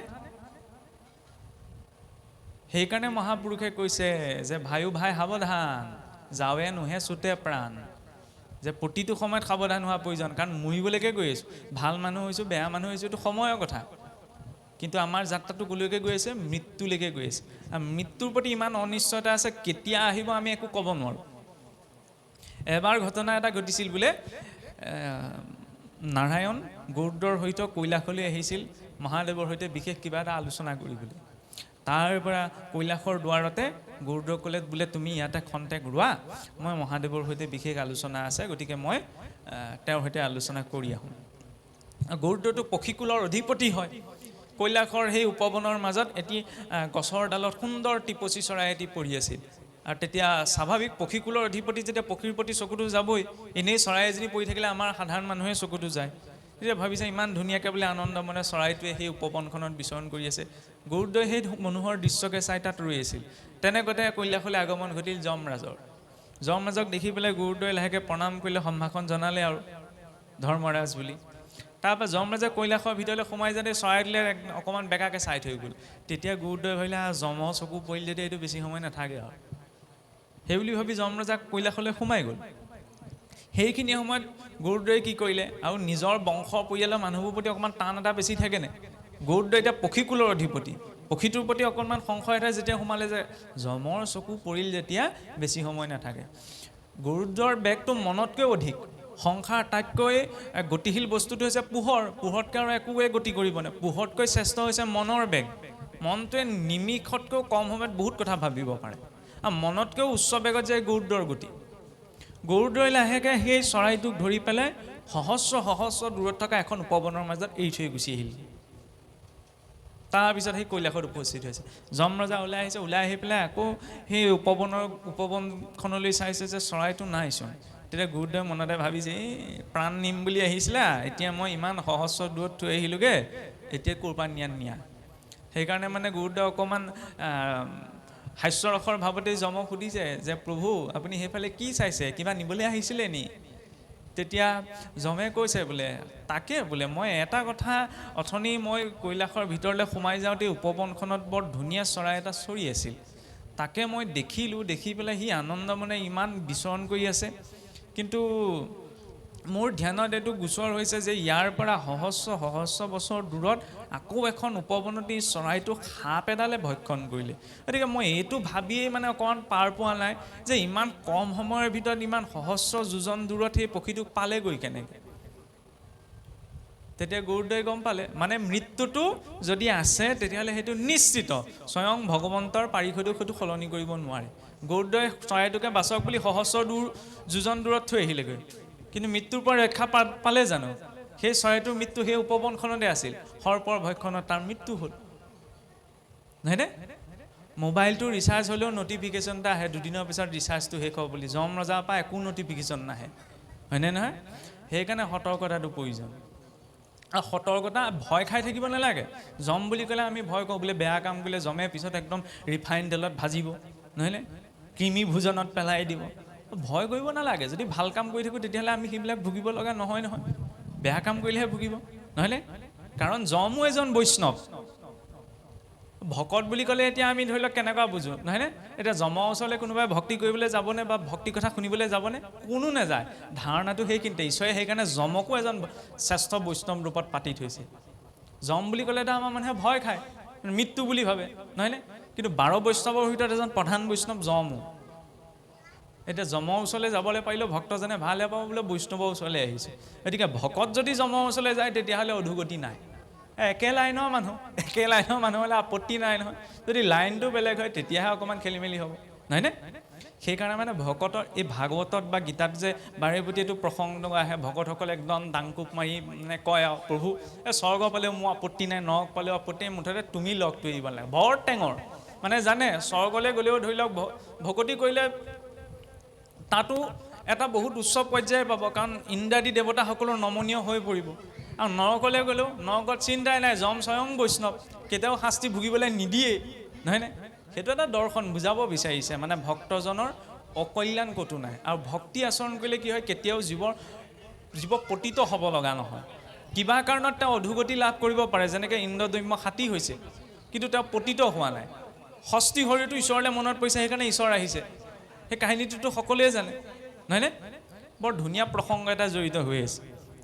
যেতিয়া মানে ভগৱন্তই গজেন্দ্ৰক উদ্ধাৰ কৰি বৈকুণ্ঠলৈ উভতি গ'ল, উভতি যোৱাৰ পাছত লক্ষ্মীদেৱীয়ে সুধিলে দুটা বৰ ডাঙৰ গভীৰ প্ৰশ্ন কৰি, প্ৰভু তোমাক মাতিছিলে গজেন্দ্ৰই, তুমি গৈছিলা গজেন্দ্ৰৰ নিমিত্তে, তুমি গজেন্দ্ৰক উদ্ধাৰ কৰিলা মানি লৈছোঁ, কিন্তু পোনপ্ৰথমতে তুমি গ্ৰাহক উদ্ধাৰ কৰিছা, কিন্তু গ্ৰাহেতো তোমাক স্মৰণ কৰা নাছিলে, গ্ৰাহে তোমাক বিচৰাও নাছিলে। গৈ পেলাই তুমি গ্ৰাহক প্ৰথমতে স্বৰ্গলৈ পঠালা, তাৰ পাছতহে তুমি গজেন্দ্ৰক বৈকুণ্ঠলৈ পঠাইছা। গ্ৰাহেতো তোমাক বিচৰা নাছিলে, তুমি গ্ৰাহক কিয় গতি দিলা? প্ৰথমটো কথা। আৰু দ্বিতীয় কথা হ'ল কি, তুমি প্ৰথমতে গজেন্দ্ৰক বৈকুণ্ঠলৈ পঠাই ল'ব লাগিছিল, তাৰ পাছতহে গ্ৰাহক তুমি কি দিয়া, কি গতি দিয়া নিদিয়া সেইটো কথা ভাবিব লাগিছিল। প্ৰথমতে তুমি গ্ৰাহকহে গতি দিলা। সেই কথাটোতে আচলতে ঈশ্বৰত অৰ্পণা কৰি কৰা কৰ্মৰ গোটেই দৰ্শনটো সোমাই আছে। কেনেকৈ? তেতিয়া দেৱী লক্ষ্মীক ভগৱন্তই কৈছিল যে, হে দেৱী চোৱা, যে পোনপ্ৰথম গজেন্দ্ৰই মোক স্মৰণ কৰিছিল সত্য, কিন্তু গজেন্দ্ৰই মোক স্মৰণ কৰাৰ লগে লগে তেওঁ মোৰ এজন একান্ত ভক্ত হৈ পৰিছিল, যেতিয়া মোক সমৰ্পণ কৰিলে। আৰু সেই ভক্তজনৰ চৰণত কোনে ধৰি আছিল? গ্ৰাহে। গতিকে ভক্তৰ চৰণত যি ধৰিব তেওঁক প্ৰথমতে আগতে পঠাম মই। যিজনে মোক স্মৰণ কৰিব তেওঁকতো মই উদ্ধাৰ কৰিম, কিন্তু যিজনে মোৰ ভক্তৰ চৰণত ধৰিব তেওঁ গতি প্ৰথম। আৰু দ্বিতীয়তে তুমি ভেদ কিয় আচৰণ কৰিলা বোলে? কি ভেদ কৰিলোঁ? কাৰণ এফালে গজেন্দ্ৰক পঠালে বৈকুণ্ঠলৈ, গ্ৰাহক পঠালে আকৌ স্বৰ্গলৈহে। চাবলৈ গ'লেতো গ্ৰাহকতো বৈকুণ্ঠলৈ পঠাব লাগিছে, ঈশ্বৰৰ দৰ্শন পাইছে। দেৱী যিটো বিচাৰিব সেইটোহে দিম। ঈশ্বৰ অজলা সেইখিনিতে, যিটো বিচাৰিব সেইটোৱে। গজেন্দ্ৰই মুক্তি বিচাৰিছিল। ইন্দ্ৰদ্যুম্নই কাৰ ধ্যানত বহি আছিল পূৰ্বজন্ম? ঈশ্বৰৰ ধ্যানত, যাতে তেওঁ বৈকুণ্ঠ প্ৰাপ্ত কৰিব পাৰে, নহয়নে? ঈশ্বৰৰ সংগ। সেইকাৰণে তেওঁক বৈকুণ্ঠলৈ পঠাইছে। গ্ৰাহে বিচাৰিছিল জানো? গ্ৰাহে সাপ মুক্তিহে বিচাৰিছিল। দেৱল ঋষিৰ অভিশাপ ক্ৰমে গ্ৰাহ হৈছিল, আকৌ গন্ধৰ্ব লোকলৈ গ'ল। মানে ঈশ্বৰৰ দৰ্শনতো যেতিয়ালৈকে যদি আমি নিবিচাৰোঁ তেতিয়ালৈকে সেই স্থিতিটো পাব নোৱাৰোঁ। এতিয়া সেই কথাটোকে ক'বলৈ যাওঁতে আমি যি পঞ্চকোষৰ ধাৰণাত আছিলোঁ, যে প্ৰথম অন্নময় কোষ, দ্বিতীয়তে প্ৰাণময় কোষ, তৃতীয়তে কি বিকাশ হয়? মনোময় কোষ। সেইকাৰণে মনোময় কোষ বিকাশ হোৱাৰ সময়ত মনটো চঞ্চল হয়। আমাৰ চাবচোন, ধৰি লওক সাধাৰণতে 11 বছৰৰ পৰা 18 বছৰ সময় এইটো কৈশোৰ কাল বুলি কয়, নহয়নে? এইখিনি সময়ত মনটো চঞ্চল থাকে নে নাথাকে? আমি সকলেও ক'ব পাৰোঁ, আৰু পাই অহা জ্যেষ্ঠসকলেও এইটো কথা ক'ব পাৰে, নহয়নে? কিয় চঞ্চল হয়? কাৰণ সেইখিনি সময়ত মনৰ বিকাশ হয় সম্পূৰ্ণ ৰূপত। সেইখিনি সময়ত যদি মনক সংযমিত কৰিব পৰা যায়, তাৰপিছত আৰু আমি কিবা কিবি চৰ্চা নকৰোঁ, আকৌ একেটা গতিলে গুচিয়ে যাব। সেইকাৰণে এনেকুৱা কেতিয়াবা দেখা পায়নে, নাম ক'ব বিচৰা হোৱা নাই, যে কিছুসকল লোক এতিয়া তথাকথিত আমাৰ অসমখনতো ওলাই আছে, নহয়নে? বৰ্তমান পিছত বোলে বহুত জ্ঞানী, বহুত ভাল ভাল মানুহ, কিন্তু সময়ত গৈ এনেকুৱা এটা কৰ্মত লিপ্ত হোৱা দেখা যায়গৈ যিটো মানে সাধাৰণ মানুহে কল্পনাও কৰিবগৈ নোৱাৰে। এনেকুৱা ঢেৰ উদাহৰণ আছে গোটেই দেশখনত। কিয় হ'বলৈ পায়? কাৰণ তাৰ পাছৰ পৰ্যায়ত একদম গুণী জ্ঞানী গৰিমামণ্ডিত হৈছোঁ, সেইটো জৰুৰী নহয়। কেনেবাকৈ যদি সেই আচলতে শাস্ত্ৰত সেই সময়ছোৱাক পৌগন্দ্ৰ কাল বুলি কোৱা হয়, সেইখিনি সময়ত যদি মন বিচলিত হৈছে, তেতিয়াহ'লে পৰৱৰ্তী সময়ত তাৰ ওপৰত আমি যিমানেই জাপ নিদিওঁ কিয় জ্ঞানৰ বোজা, লাভ নাই। এদিন আকৌ সেই ধাৰাটোলৈ গুচি যাবই নোৱাৰেগৈ। সেইকাৰণে মনটোক সেইখিনি সময়ত সংযম কৰিবলৈ আমাৰ কিছুমান শৌচদাচাৰ বিধি বিধান দিয়া হৈছিল, যাতে সেইখিনি সময়ত মনটো সংযমিত হৈ থাকে। কাৰণ সেইখিনি সময়তে গঢ় দিয়া আটাইতকৈ উত্তম সময়। তাৰ পাছতে বিকাশ হয় বিজ্ঞানময় কোষ, অকণমান সৃষ্টিশীল মন এটা বিকাশ হয়, হয়নে? চাবচোন, অকণমান ধৰি লওক কৈশোৰ অৱস্থা প্ৰাপ্ত হোৱাৰ পাছতে ল'ৰাই হওক ছোৱালীয়ে হওক, নতুনকৈ গোটেই পৃথিৱীখনক চাবলৈ আৰম্ভ কৰে, কিবা এটা সৃজনীত্মক শক্তি এটা বৃদ্ধি পায়, কিবা এটা নতুনকৈ কৰাৰ, নহ'লে নেতৃত্ব দিয়াৰ এনেকুৱা কিছুমান স্বভাৱ গুণ বৈশিষ্ট্য বিকাশ পায়। কিয়? বিজ্ঞানময় কোষ। তাৰ পাছতে অন্তিমটি পঞ্চম কোষটো হৈছে আনন্দময় কোষ। শেষত লক্ষ্য কি হয়গৈ? আমাৰ আনন্দ প্ৰাপ্তি। খালি তাক ডিৰেকশ্যনটো, দিশটো আমি দিব জানিব লাগিব। যদি মই ধৰি লওক, কাৰণ আনন্দ পোৱাৰ মাধ্যম আজিকালি বোলে পৃথিৱীত ঢেৰ আছে নহয়। শিক্ষিত হৈ ধোঁৱা নোলোৱা মেচিনটোৰ পৰা ধোঁৱা উলিয়াবলৈ বেছি সময় নালাগে নহয়, চিন্তাই কৰিব নালাগে। সেইকাৰণে আনন্দ ক'ৰ পৰা আহৰণ কৰিব বিচাৰিছোঁ, সেইটো জনাটো প্ৰয়োজন। প্ৰকৃত আনন্দ একমাত্ৰ ক'ত আছে? ঈশ্বৰত, তেওঁৰ প্ৰাপ্তিত। যেতিয়ালৈকে তেওঁক আমি পাব নোৱাৰোঁ, তেতিয়ালৈকে আমি পূৰ্ণ হ'ব নোৱাৰোঁ। গোটেই পৃথিৱীৰ সা সম্পত্তি সোপাও যদি মোক দি দিয়েহি, কোনেনো দিবহি? কথাটো কৈছোঁ। তেতিয়াও মই মানে সন্তুষ্ট হৈ গ'লোঁ, মোক আৰু একো নালাগে বুলি মই ক'ব নোৱাৰোঁ। কাৰণ জুইত যিমানে ঘিউ ঢালক সিমানে জুইকৈ বেছিহে জ্বলে, নহয়নে? যেতিয়ালৈকে কিবা এটা পোৱাৰ পাছত আৰু পাম এই বাসনাটো বৃদ্ধিহে হৈ যায়। সেইকাৰণে যি পাইছোঁ তাতেই তুষ্ট থাকিবলৈ শিকিব লাগে। আৰু সেই তুষ্ট থাকি আমি কেনেকৈ শিকিম? আনৰ পৰা শিকিম নি? আনৰ পৰা শিকা সম্ভৱ নহয়। ঈশ্বৰৰ পৰাহে সেই অনুভৱটো আহিব। যাতে যেতিয়া আমি এইটো কথা গম পাম যে মই আজি খাবলৈ বিচাৰিছোঁ গাখীৰকণ, খাবলৈ পাইছোঁ সুদা চেঁচা পানী এটোপা, নিজৰ কৰ্মফল। তাৰ ফলত অভিযোগটো নাথাকে যে মই নাই পোৱা। আৰু যদি অভিযোগটো নাথাকে, তেতিয়াহ'লে তেওঁক একোৱে বিচলিত কৰিব নোৱাৰে নহয়। পাইছে নাপাইছে কি তেওঁ কাৰোবাৰ প্ৰতি সেই ইচ্ছাটো প্ৰকট হ'ব নি যে মই জীৱনত পোৱা নোপোৱাৰ প্ৰতি তেওঁ কোনো ধৰণৰ তেনেকুৱা ধৰণৰ চিন্তা মনলৈ নাহে। আৰু সেই চিন্তাটোক যেতিয়া আমি মনৰ পৰা নিজৰ জীৱনৰ পৰা আঁতৰাব পাৰিম তেতিয়াই স্থিৰতা আহিব আৰু য'ত স্থিৰতা আহিব তেতিয়াই ঈশ্বৰ প্ৰাপ্ত হ'ব কাৰণ যেতিয়ালৈকে পানীখিনি লৰচৰ হৈ থাকিব তাত সঠিক প্ৰতিবিম্বটো আমি দেখা নাপাওঁ নিৰ্মল পানীতহে চন্দ্ৰৰ শুদ্ধ প্ৰতিবিম্বটো দেখা পোৱা যায় ঠিক নে হৃদয়খনত যেতিয়া নিৰ্মলতা আহিব স্বভাৱতে ঈশ্বৰ তাত বিদিত হ'ব খালি সেইখিনি সময়ত নিজৰ দায়িত্বটো বুজিবলৈ আত্মচিন্তনটোৰ লগত প্ৰয়োজন যে মই কোন হয় ভগৱন্ত কৃষ্ণই অৰ্জুনক সাংখ্য যোগৰ যেতিয়া কি বুজাব যে তুমি পৰমাত্মাৰ অংশৰূপী জীৱাত্মা হয় আৰু সেই জীৱাত্মা এই পঞ্চকোষৰ ভিতৰত আনন্দময় কোষৰ ভিতৰত বিদ্যমান থাকে কাৰণ আমাৰ শৰীৰ তিনিটা আছে এটা হৈছে স্থূল শৰীৰ এটা সূক্ষ্ম শৰীৰ এটা কাৰণ শৰীৰ স্থূল শৰীৰটো হৈছে এইটো যিটো চকুৰে দেখা গৈছে এই স্থূল শৰীৰটোৰ ভিতৰত আৰু এটা শৰীৰ আছে সেইটো হৈছে সূক্ষ্ম শৰীৰ মন বুদ্ধি অহংকাৰ চিত্ত এই চাৰিওটা ক'ত ব্যাপ্ত হৈছে ক'ত জড়িত হৈছে সূক্ষ্ম শৰীৰত সেইকাৰণে সূক্ষ্ম শৰীৰটো আমি দেখা নাপাওঁ কেতিয়াবা কোনোবা মানুহ দুৰ্ঘটনাগ্ৰস্ত হৈ যদি মৃত্যু ঘটে বা ধৰি লওক কোনোবাই যদি আত্মহত্যা কৰে বা কাৰোবাৰ যদি অস্বাভাৱিক মৃত্যু ঘটে আমি যে কওঁ এইটো প্ৰেতজনী পালে বুলি প্ৰেতজনী মানে কিনো জীৱই যেতিয়া অস্বাভাৱিক মৃত্যু পায় বা আত্মহত্যা যদি কোনোবাই কৰে তেতিয়া স্থূল শৰীৰটো তেওঁ এৰি থৈ যাব লগা হয় কিন্তু সূক্ষ্ম শৰীৰটো নষ্ট হৈ নাযায় কিয় নষ্ট হৈ নাযায় সি আকৌ চেষ্টা কৰে অন্য শৰীৰত প্ৰৱেশ কৰিবলৈ কাৰোবাক যদি মোক মোৰ ঘৰখনৰ পৰা জোৰ জবৰদস্তি উলিয়াই পঠায় মই চেষ্টা কৰিম নে ঘৰখনত সোমাবলৈ নিজৰ শৰীৰটোৰ প্ৰতি মোহ থাকে তেওঁ পৰিস্থিতিত পৰি যেনিবা আত্মহত্যা কৰিলে দুৰ্ঘটনাত পতিত হৈ শৰীৰটোৰ পৰা ওলালে সহজে তেওঁ গতি নাপায় কাৰণ সূক্ষ্ম শৰীৰটো তেতিয়াও বিদ্যমান থাকে সেইকাৰণে তেওঁ চেষ্টা কৰে অন্য শৰীৰত প্ৰৱেশ কৰিবলৈ কিন্তু নোৱাৰে আমাৰ যে কয় কিছুসকল এতিয়াও সমাজত আছে ভূত লম্ভি গ'ল ভূত লম্ভা সম্ভৱেই নহয় কেনেকৈ সম্ভৱ নহয় যদি মানুহ এজন মৃত হোৱাৰ পিছত তেওঁ ভূত প্ৰেত হৈ যদি তেওঁ আনৰ শৰীৰত প্ৰৱেশ কৰিব পাৰে তেতিয়াহ'লেতো জীৱ স্বাধীন হ'ল আৰু যদি জীৱ স্বাধীন হয় তেতিয়াহ'লেচোন ইচ্ছা কৰি মাতৃগৰ্ভত প্ৰৱেশ কৰিব পাৰে আমি কৰিব পাৰোঁ জানো কোনোবা জীৱৰ প্ৰতি সেইটো স্বতন্ত্ৰতা আছে জানো সম্ভৱ নহয় তেতিয়াহ'লে মানে ভূত প্ৰেত যে লম্ভে সেইটো কিবা এটা নলম্ভে সেইটো মানসিক বিকাৰৰ বাহিৰে একো নহয় অৱচেতন মনৰ ভ্ৰম কিছুসকলে আকৌ দেৱী দেৱতাও লম্ভি যায় নহয় দুই গুজা লগাই দিলে দেৱী দেৱতা ওলাই যাব খোলাকৈ কৈছোঁ নহয়নে দেৱী দেৱতাসকল তেওঁলোকৰ লুট আমি ল'ব পাৰিম জানো মানুহকে লুট ল'বগৈ নোৱাৰোঁ সেইসকল কিছুমান অপশক্তিহে চাবলৈ গ'লে কাৰোবাৰ যদি ক'ৰবাত আস্থা আছে ক'বলগীয়া নাই কোনোবাই যদি বিতৰ্কও কয় তাতো কথা নাই মই নিজে মোৰ মগজে যিটো ঢুকি পাইছোঁ মই সেইটোহে ক'ম নহয়নে কাৰণ কিয় সম্ভৱ নহয় আপুনিয়ে ভাবি চাওক দেৱী দেৱতা বুলি ক'লে বহুত উচ্চ এটা শক্তি নুবুজাওঁ জানো সেই উচ্চ শক্তিটো আপুনি মই কেনেকৈ ধাৰণ কৰিব পাৰিম সেইটো মানুহ হৈ থাকিবনে বাৰু ৰাৱণে গোটেই কৈলাশ উঠাবলৈ গৈছিল নহয়নে মহাদেৱে বুঢ়া আঙুলিতে টাপা মাৰিলে হাত দুখন কৈলাশৰ তলতে ফচি থাকিলে হে মহাদেৱ লম্ভাও কিছুসকল আছে নহয় তেতিয়াহ'লে ভাবি চাওক কেনেকুৱা এটা পৰ্যায়ৰ জীৱ হ'ব লাগিব সম্ভৱ জানো নহয় সেইটো মানসিক অৱচেতন মনৰ এটা ভ্ৰমহে আৰু ভূত প্ৰেত মানে নখ দীঘল চুলি দীঘল কিবা এটা নহয় আমি যে কওঁ অশৰীৰী আত্মা মানে কি সেই সূক্ষ্ম শৰীৰটো চাবটেল বডি বুলি যাক কোৱা হয় মানে ইয়াৰ এই স্থূল শৰীৰটোৰ ভিতৰত যিটো সূক্ষ্ম শৰীৰ আছে সূক্ষ্ম শৰীৰটোৰ ভিতৰত চক্ৰসমূহ আছে শৰীৰৰ 6 চক্ৰ সহস্ৰাৰে হেঁতে মিলি 7 চক্ৰ তাৰ ওপৰত কৰ্মৰ আৱৰণটো নিৰ্মাণ হয় কৰ্মৰ আৱৰণটো যিমানেই শক্তিশালী হ'ব সিমানে জীৱ সেই সূক্ষ্ম শৰীৰটোৰ পৰা সহজে এৰ খাই যাব নোৱাৰে সি অশৰীৰ ৰূপত থাকিব লগা হয় সেইটোকে কোৱা হয় প্ৰেতজনী পোৱা আৰু যদি কৰ্ম শৰীৰটো বা কৰ্মৰ সেই প্ৰলেপটো ক্ষীণ হয় তেতিয়াহ'লে শৰীৰ এৰা পাছতে যেতিয়া দাহ সংস্কাৰ হ'ব সেই সূক্ষ্ম শৰীৰটো নষ্ট হৈ যাব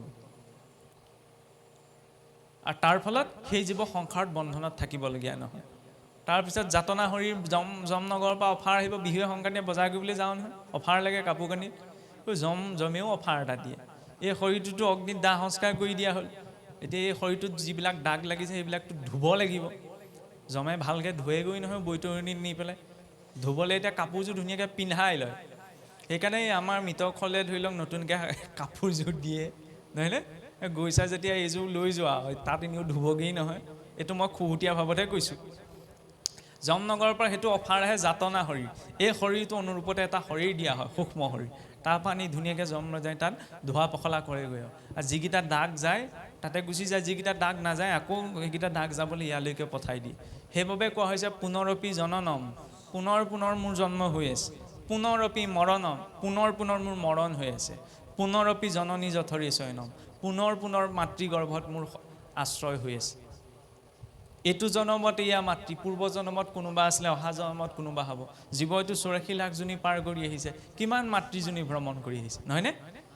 ইমান সোপা ঘূৰি ঘূৰিও বোলে ভাগৰ লগা নাইনে? সেইকাৰণে বোলে নিজৰ কৰ্মৰ জৰিয়তে ঈশ্বৰক চিন্তা কৰি গতি পোৱা। সেই কৰ্মটো যিকোনো পৰ্যায়ৰ হ'ব পাৰে, লাগিলে যুদ্ধই নহওক কিয়। যেনেকৈ আমি ইয়াত যেনিবা ভক্তি কৰিলে, ঈশ্বৰত সমৰ্পণ কৰিলে ঈশ্বৰক প্ৰাপ্ত কৰিম মানি লৈছোঁ, তেতিয়াহ'লে কি আমাৰ দেশৰ সীমাত যিসকল প্ৰতিৰক্ষাৰ ক্ষেত্ৰত BSF আৰ্মিৰ জোৱান আছে, তেওঁলোকে যেতিয়া যুদ্ধ কৰিব, তেওঁলোকৰ যেতিয়া মৃত্যু হ'ব, তেতিয়া তেওঁলোকেচোন ভকতি নকৰিলে তেওঁলোকে গতি নাপাব নি? আটাইতকৈ উত্তম গতি হৈছে তেওঁলোকৰ। কাৰণ আমাৰ শাস্ত্ৰসমূহত এইটো দৰ্শন দেখুৱাই অহা নাই যে আমি কেৱল ধূপ গছ জ্বলালে আৰু ঈশ্বৰক পাব পাৰিম, নহয়। নিজৰ কৰ্মৰ ব্যৱস্থাটোকো ঈশ্বৰ প্ৰাপ্তি আটাইতকৈ উত্তম মাধ্যমলৈ পৰিৱৰ্তন কৰিব পাৰি। তাত কি হিংসা আচৰণ কৰা নাই নি? হিংসা বুলি ক'লেও হিংসাৰো শাস্ত্ৰত বৰ্ণনা আছে। হিংসাটো যে সদায় বৰ্জনীয় এইটো জৰুৰী নহয়। যদি কল্যাণৰ নিমিত্তে হিংসা আচৰণ কৰা হৈছে, তেতিয়াহ'লে তাক প্ৰয়োজন হয়। কাৰণ চাবচোন, আমাৰ ভগৱান বিষ্ণুৱেচোন শংখ চক্ৰৰ কথা গোটেইখন অস্ত্ৰ শস্ত্ৰই লৈ আছে। সেইবুলি আপুনি মই ল'লে নহ'ব, যিখিনিত প্ৰয়োজনীয়তা আহিব তাত প্ৰয়োগ হ'ব লাগিব। সেইবাবেতো সকলোৱে কৰ্মবিলাক ভাগ কৰি দেখুওৱা হৈছে। গতিকে যাৰ যি কৰ্ম, আৰু সেইখিনি সময়ত যদি মনত এইটো ভাৱনা থাকে যে মোৰ সন্মুখত যি উপস্থিত আছে, শত্ৰুৰূপতো যদি কোনোবা সন্মুখীন আছে, তেতিয়াহ'লে এই শৰীৰটোহে বিনাশ হ'ব, আত্মাৰ বিনাশ নহয়। সেই জ্ঞানটো অনুভৱ কৰি যেতিয়া তেওঁ কৰ্মটো কৰিব, ফলত সেই শৰীৰটোৰ প্ৰতি ভাল ভাৱতো কোনো মোহ নাথাকে, বেয়া ভাৱতো কোনো মোহ নাথাকে। কাৰণ মোহটো বৰ ভয়ংকৰ বস্তু। মহাৰাজ ভৰতে ঈশ্বৰৰ উপাসনা কৰিম বুলি সকলো এৰি থৈ গুচি গ'ল, হৰিণ পোৱালি এটাৰ মোহত আসক্ত হ'ব লগা হ'ল, হয়নে? এতিয়া সন্মুখত থকা ব্যক্তিজনৰ প্ৰতি যদি কোনো ধৰণৰ তিল মানুহ মোহ থাকে, তেতিয়াহ'লে জীৱ আকৌ বন্ধনত পৰিব। সেই মোহটোক আঁতৰাবলৈ তেওঁ শৰীৰটোক চোৱাতকৈ তেওঁ শৰীৰটোৰ ভিতৰত থকা সেই আত্মাৰামক দৰ্শনৰ, যিটো মহাপুৰুষে আমাৰ পদত কৈছে যে কুকুৰৰ চিগালৰ গদৰ ভৰু আত্মাৰাম। কুকুৰটোক দেখিলে দণ্ডৱতে সেৱা কৰিবলৈ কোৱা নাই, কিন্তু অন্ততঃ কুকুৰটোক দেখাৰ লগে লগে এইটো ভাৱনা কৰিবলৈ যে তেওঁতো সেই ঈশ্বৰৰ অংশই আছে, সেই ভাৱটো ৰখা, নহয়নে? যেতিয়া আমি ইমান সমস্যাগত এটা পৰ্যায়ত উপস্থিত আছোঁ, কুকুৰৰ কথা দূৰে দিয়ক, হয়ো এতিয়া মানে কথাবিলাক এনেকুৱা হয়, কিছু কথা কয়, এই কিছুমান কথা ভাষণতহে ভাল লাগে। সঁচাকৈও আমি সেইটোকে কৰি আছোঁ। ভাষণত ভাল লাগে কাৰণে কিছুমান কথা কৈ আছোঁ, আচৰণত একোৱেই নাই। মানুহক মানুহৰূপী কিছুমানে ভাৱ কৰিলে বাদ দি দিলে, নহয়নে? মানুহটো দূৰে কথা, ভকতৰ মাজতো কম ভক বা বিতৰা আছেনে? অসমলৈ চালেই হ'লচোন, সেইবিলাক ক'লে আৰু বেলেগ এটা দিশলৈ গুচি যাব, নহয়নে? পিছত ধুই থাকিব, ইয়াত সকলোৱে হয় ভৰ দিব। ছ'চিয়েল মিডিয়াত হেৰি হোৱাৰ পিছত একদম গোটেইসকল কোৰ্টৰ জাজমেণ্ট হোৱা দি একদম চিঞৰ বাখৰ লগাই থাকিব, হয়নে? অন্তৰ্দৰ্শনটো সেইকাৰণে লাগে। কিছুমান কথা এৰা ধৰাৰ মাজত চলিব লাগিব, হয়নে? ঈশ্বৰে যাক যেনেকৈ উপলব্ধ কৰাইছে। আজি কোনোবা এজন ব্যক্তি যদি দৃষ্টিহীন ৰূপত জন্ম হৈছে, তেওঁ ইচ্ছা কৰি দৃষ্টিহীন হোৱা নাই, হয়নে? তাতো ঈশ্বৰৰ ইচ্ছা সংযুক্ত আছে। ঈশ্বৰৰ ইচ্ছা মানে এইটো নাই, ঈশ্বৰে তেতিয়াহ'লে ভেদ জ্ঞান কোনক কিয় কৰিলে? কাৰোবাক দৃষ্টিশক্তি দিলে, কাৰোবাক দৃষ্টিশক্তিটো নাই দিয়া। অৰ্জুনেও কৰিছিল 7ম অধ্যায়, যে প্ৰভু সকলো যদি তোমাৰেই সৃষ্টি, সকলো যদি তোমাৰেই পুত্ৰ, তেতিয়াহ'লে তুমি কাৰোবাক ভাল, কাৰোবাক বেয়া, কাৰোবাক শৰীৰটোক ক্ষত কৰি কিয় দিছা? যে সেই ক্ষেত্ৰত ঈশ্বৰৰ ইচ্ছা প্ৰযোজ্য নহয়। ঈশ্বৰৰ ইচ্ছাত সংসাৰখন প্ৰৱৰ্তন হৈছে, কিন্তু আমি জীৱনত যিখিনি পাইছোঁ তাত কি হয়? গুণ অনুক্ৰমেহে কৰ্ম কৰয় সকল, গুণৰ প্ৰভাৱে উচ্চ নিচ হুৱে ফল। আমি জীৱনত যি পাইছোঁ তাত তাৰতম্য কিয় ঘটে? গুণৰ প্ৰভাৱ। কি গুণ? সত, ৰজ, তম। এই 3 গুণৰ প্ৰভাৱত জীৱই সকলো কৰ্ম কৰে। এই 3 গুণৰ আধাৰতে কাৰোবাৰ কৰ্মফল উচ্চ হয়, উচ্চ পৰ্যায় হয়, কাৰোবাৰ নিম্ন পৰ্যায় হয়।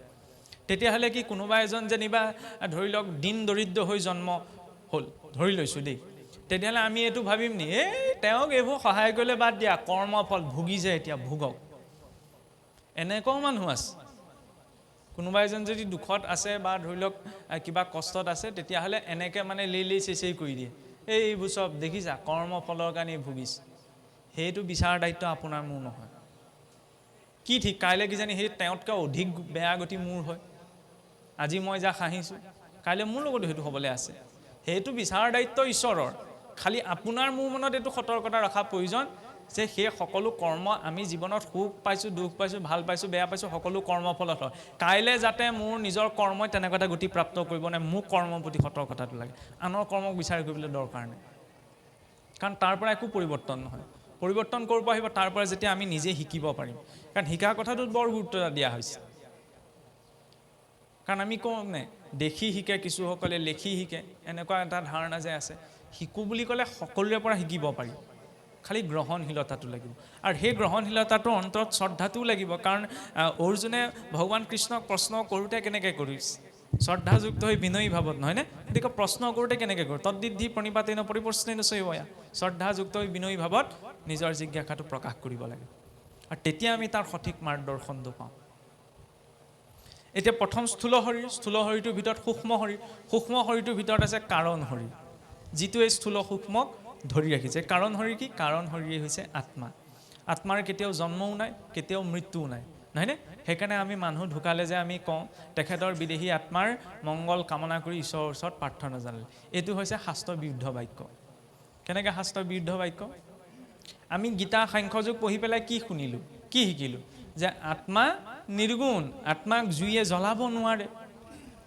আত্মাক পানীয়ে তিয়াব নোৱাৰে আত্মাক বায়ুৱে শুকুৱাব নোৱাৰে নহয়নে আত্মাক কোনো গুণ দুখে স্পৰ্শ কৰিব নোৱাৰে সেই কথাটো যেতিয়া মই পঢ়িছোঁ বা জানিছোঁ তাৰপিছত তাৰ যদি মই আকৌ কৈছোঁ যে তেওঁ আত্মাৰ সদগতি কামনা কৰিলোঁ সদগতি মানে কি তেওঁ অসদগতিত আছিলে নি আত্মা অসদগতি পোৱা সম্ভৱ জানো সদগতি আপুনি মই কামনা কৰিব পাৰোঁ জানো আত্মাটোতো ঈশ্বৰৰ অংশ মানে আমি কথাষাৰ ভুলকৈ কৈছোঁ হয়নে নহয় কাৰণ আত্মাটোৰ কোনো গুণৰ প্ৰভাৱতেই নাহে যি কোনো গুণ দুখৰ প্ৰভাৱত নাহে তেওঁৰ বিষয়ে আমি ভাল চিন্তা কৰাৰ প্ৰয়োজনীয়তা আছে জানো নাই নহয় প্ৰকৃততে আমি কাৰ কথা চিন্তা কৰিব লাগে তেতিয়া মুক্তিনো কাৰ কথা কোৱা হৈছে কাৰণ মুক্তি এই শৰীৰটোৱে নাপায় শৰীৰটোতো পাঞ্চভৌতিকী নষ্ট হৈ যাব মাটিত আত্মায়ো নাপায় কিয় নাপায় কাৰণ আত্মা স্বভাৱতেই মুক্ত ফিৰিঙতিটোত আকৌ জুই ব্যাখ্যা দিয়াৰ প্ৰয়োজন নাই ফিৰিঙতিটোও জুইয়েই গতিকে আত্মা পৰমাত্মাৰ অংশ যেতিয়া স্বয়ং আত্মা আৰু পৰমাত্মাৰ মাজত সমিল মিল আছেই নহয়নে কাৰ মুক্তিৰ কথা কোৱা হৈছে মনটোৰ মুক্তিৰ কথা মন এইব মনুষ্যানান বন্ধনাত কাৰণ মোক্ষয়ো মনেই জীৱৰ বন্ধনৰ কাৰণ মনেই জীৱৰ মুখ্যৰ কাৰণ গোটেই চিন্তা চৰ্চাখিনি ক'ত হয় মনৰ আধাৰত হয় আৰু মনটোৱে যদি সেই মনটোৱে যেতিয়া নিজৰ শৰীৰটোক মই বুলি ভাবি লয় তেতিয়া আত্মাটোকে জীৱাত্মা বুলি কোৱা হয়